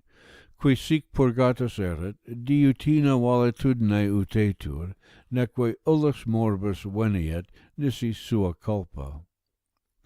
Et si quis ulcus titrum vel recens habebit, hanc brassicam erraticam aqua spargito, opponito, sanum facies. Et si fistula erit, torundam intro trudito, si torundam non recipiet diluito, indito in vesicam, eo calamum adligato, ita premito in fistulam introiat, ea res sanum faciet cito. Et ad omnia ulcera vetera et nova contritam cum mele opponito sanum faciet. Et si polypus in naso intro erit, brassicam erraticam aridam tritam in manum conecito, et ad nasum admoveto, ita subducito susum animam quam plurimum poteris. In triduo polypus excidet, et ubi exciteret tamen aliquot dies idem facito, ut radices polypi personas facias. Auribus si param audies, terito cum vino brassicam, succum exprimito. In aurem intro tepidum instillato, cito te intelliges plus audire. De petigini spurcae brassicam opponito, sanum faciet et ulcus non faciet. Finis sectionis octavae, alta voce legatur a Malone.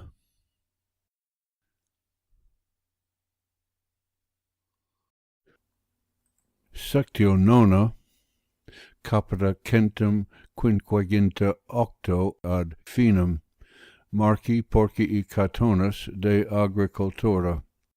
Haec est transcriptio vocis a societate libri voce facta. Omniaque hic conservantur, bono publico usui sunt. Vel ut plus scias, velut societatem adiuves, utinam revisas locum interretialem LibriVox.org. Alter voce legatur a Malone. Marci Porcii Catonis de Agricultura, sectio nona, capita centum quinquaginta octo ad finum, edidit Henricus Caelius. Album deicere hoc modo apportet, si vis bene tibi deicere. Summe tibi olam, addito eo aquae sextarios sex, et eo addito ungulam de perna. Si ungulam non habebus, addito de perna frustrum semipedem, quam minime pingue. Ubi iam coctum incubit esse, eo addito brassicae colliculos duos.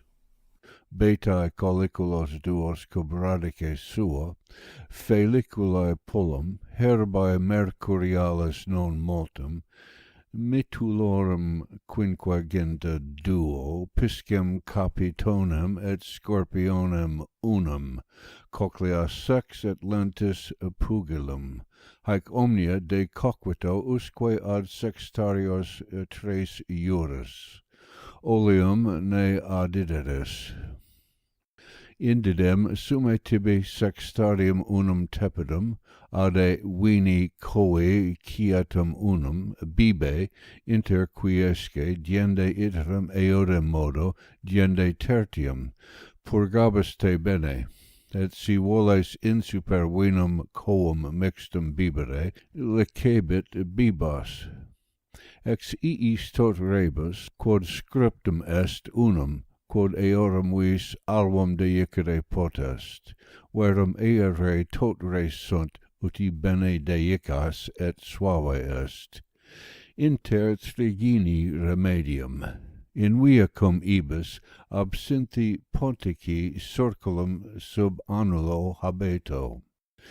Luxum si quod est, hac cantione sanum fiat, harundinem prende tibi viridem pondo quatuor aut quinque longam, mediam diffinde et duo homines teniant ad cox indices. Incipe cantare in alio, moitas vita daries asia darides una petes usquedum coeant. Motas vita daries dardares astataries desunapater usque dum coeant.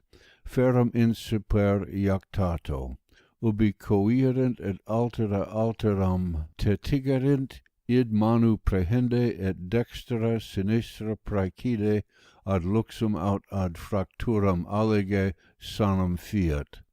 Et tamen quotidie cantato in alio sf vel luxato, vel hoc modo, huot, ista pista sista danabo danaustra, et luxato, vel hoc modo, huot, haut, istarsus tarsus, ardanabu danaustra, asparagus quomodo seratur.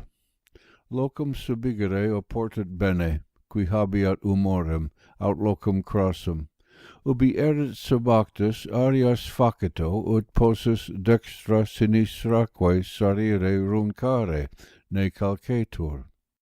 Cum arias deformabis, inter valum facito inter arias semipedem latum in omnes partes, diende serito, ad lineam palo grana bina aut terna demitito, et eodem palo cavum terra operito. Diende supra arias stercus spargito bene, serito secundum aequinoctium vernum, ubi erit natum, herbas crebro purgato caveto ne asparagus unicum herba velatur, quo anno severis stramentis per hiemem operito ne per uratur, diende primo verde aperito sarito runcatoque, post annum tertium quam severis incendito verde primo, diende ne ante sarueris quam asparagus natus erit, ne insariendo radices laedas. Tertio aut quarto anno asparagum velato ab radice. Nam si de fringes stirpes fiant et inter morienter. Usque licebit velas donicum in semen videris ire. Semen maturum fit ad autumnum. Ita cum sumpseris semen incendito, et cum coiperit asparagus nasci, sarito et stercorato. Post annos octo aut novem, cum iam est vetus, digerito et in quo loco posturas eris, terram bene subigito et stercorato. Diende fossilas facito, qua radices asparagi de mitas. Intervallum sit ne minus pede singulos inter radices asparagi. Velito, sic circumfodito, ut facile velere possis. Caveto ne frangatur. Stercus ovilum, quam plurimum fac ingeras. Id est optimum ad eam rem. Aliot stercus herbas creat. Salsura pernarum et Ophellae puteolanae. Pernas salire sic portet in dolio aut in seria. Cum pernas emeris ungulas eorum praecidito. Salus Romaniensis moliti in singulas semodios. In fundo dolii aut seriae sale sternato, gende pernam ponito, cutis deosum spectit, sale obruito totum, gende alteram in superponito, eodem modo obruito, caveto ne caro carnem tangat. Ita omnes obruito, ubiam omnes conposueris, sale in super obrue, ne caro appariat, aequale facito. Ubiam dies quinque in sale fuerent, eximito omnes cum suo sale, quaetum summae fuerent, imas facito, eodem quae modo obruito et componito. Post dies omnino duodecem pernas eximito et salem omnem detergito et suspendito in vento biduum. Die tertio extergito spongia bene, per unguento oleo suspendito in fumo biduum.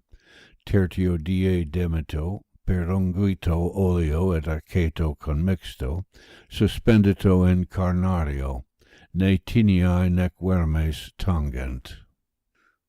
Finis sectionis nonae, alta voce legatur a Malone.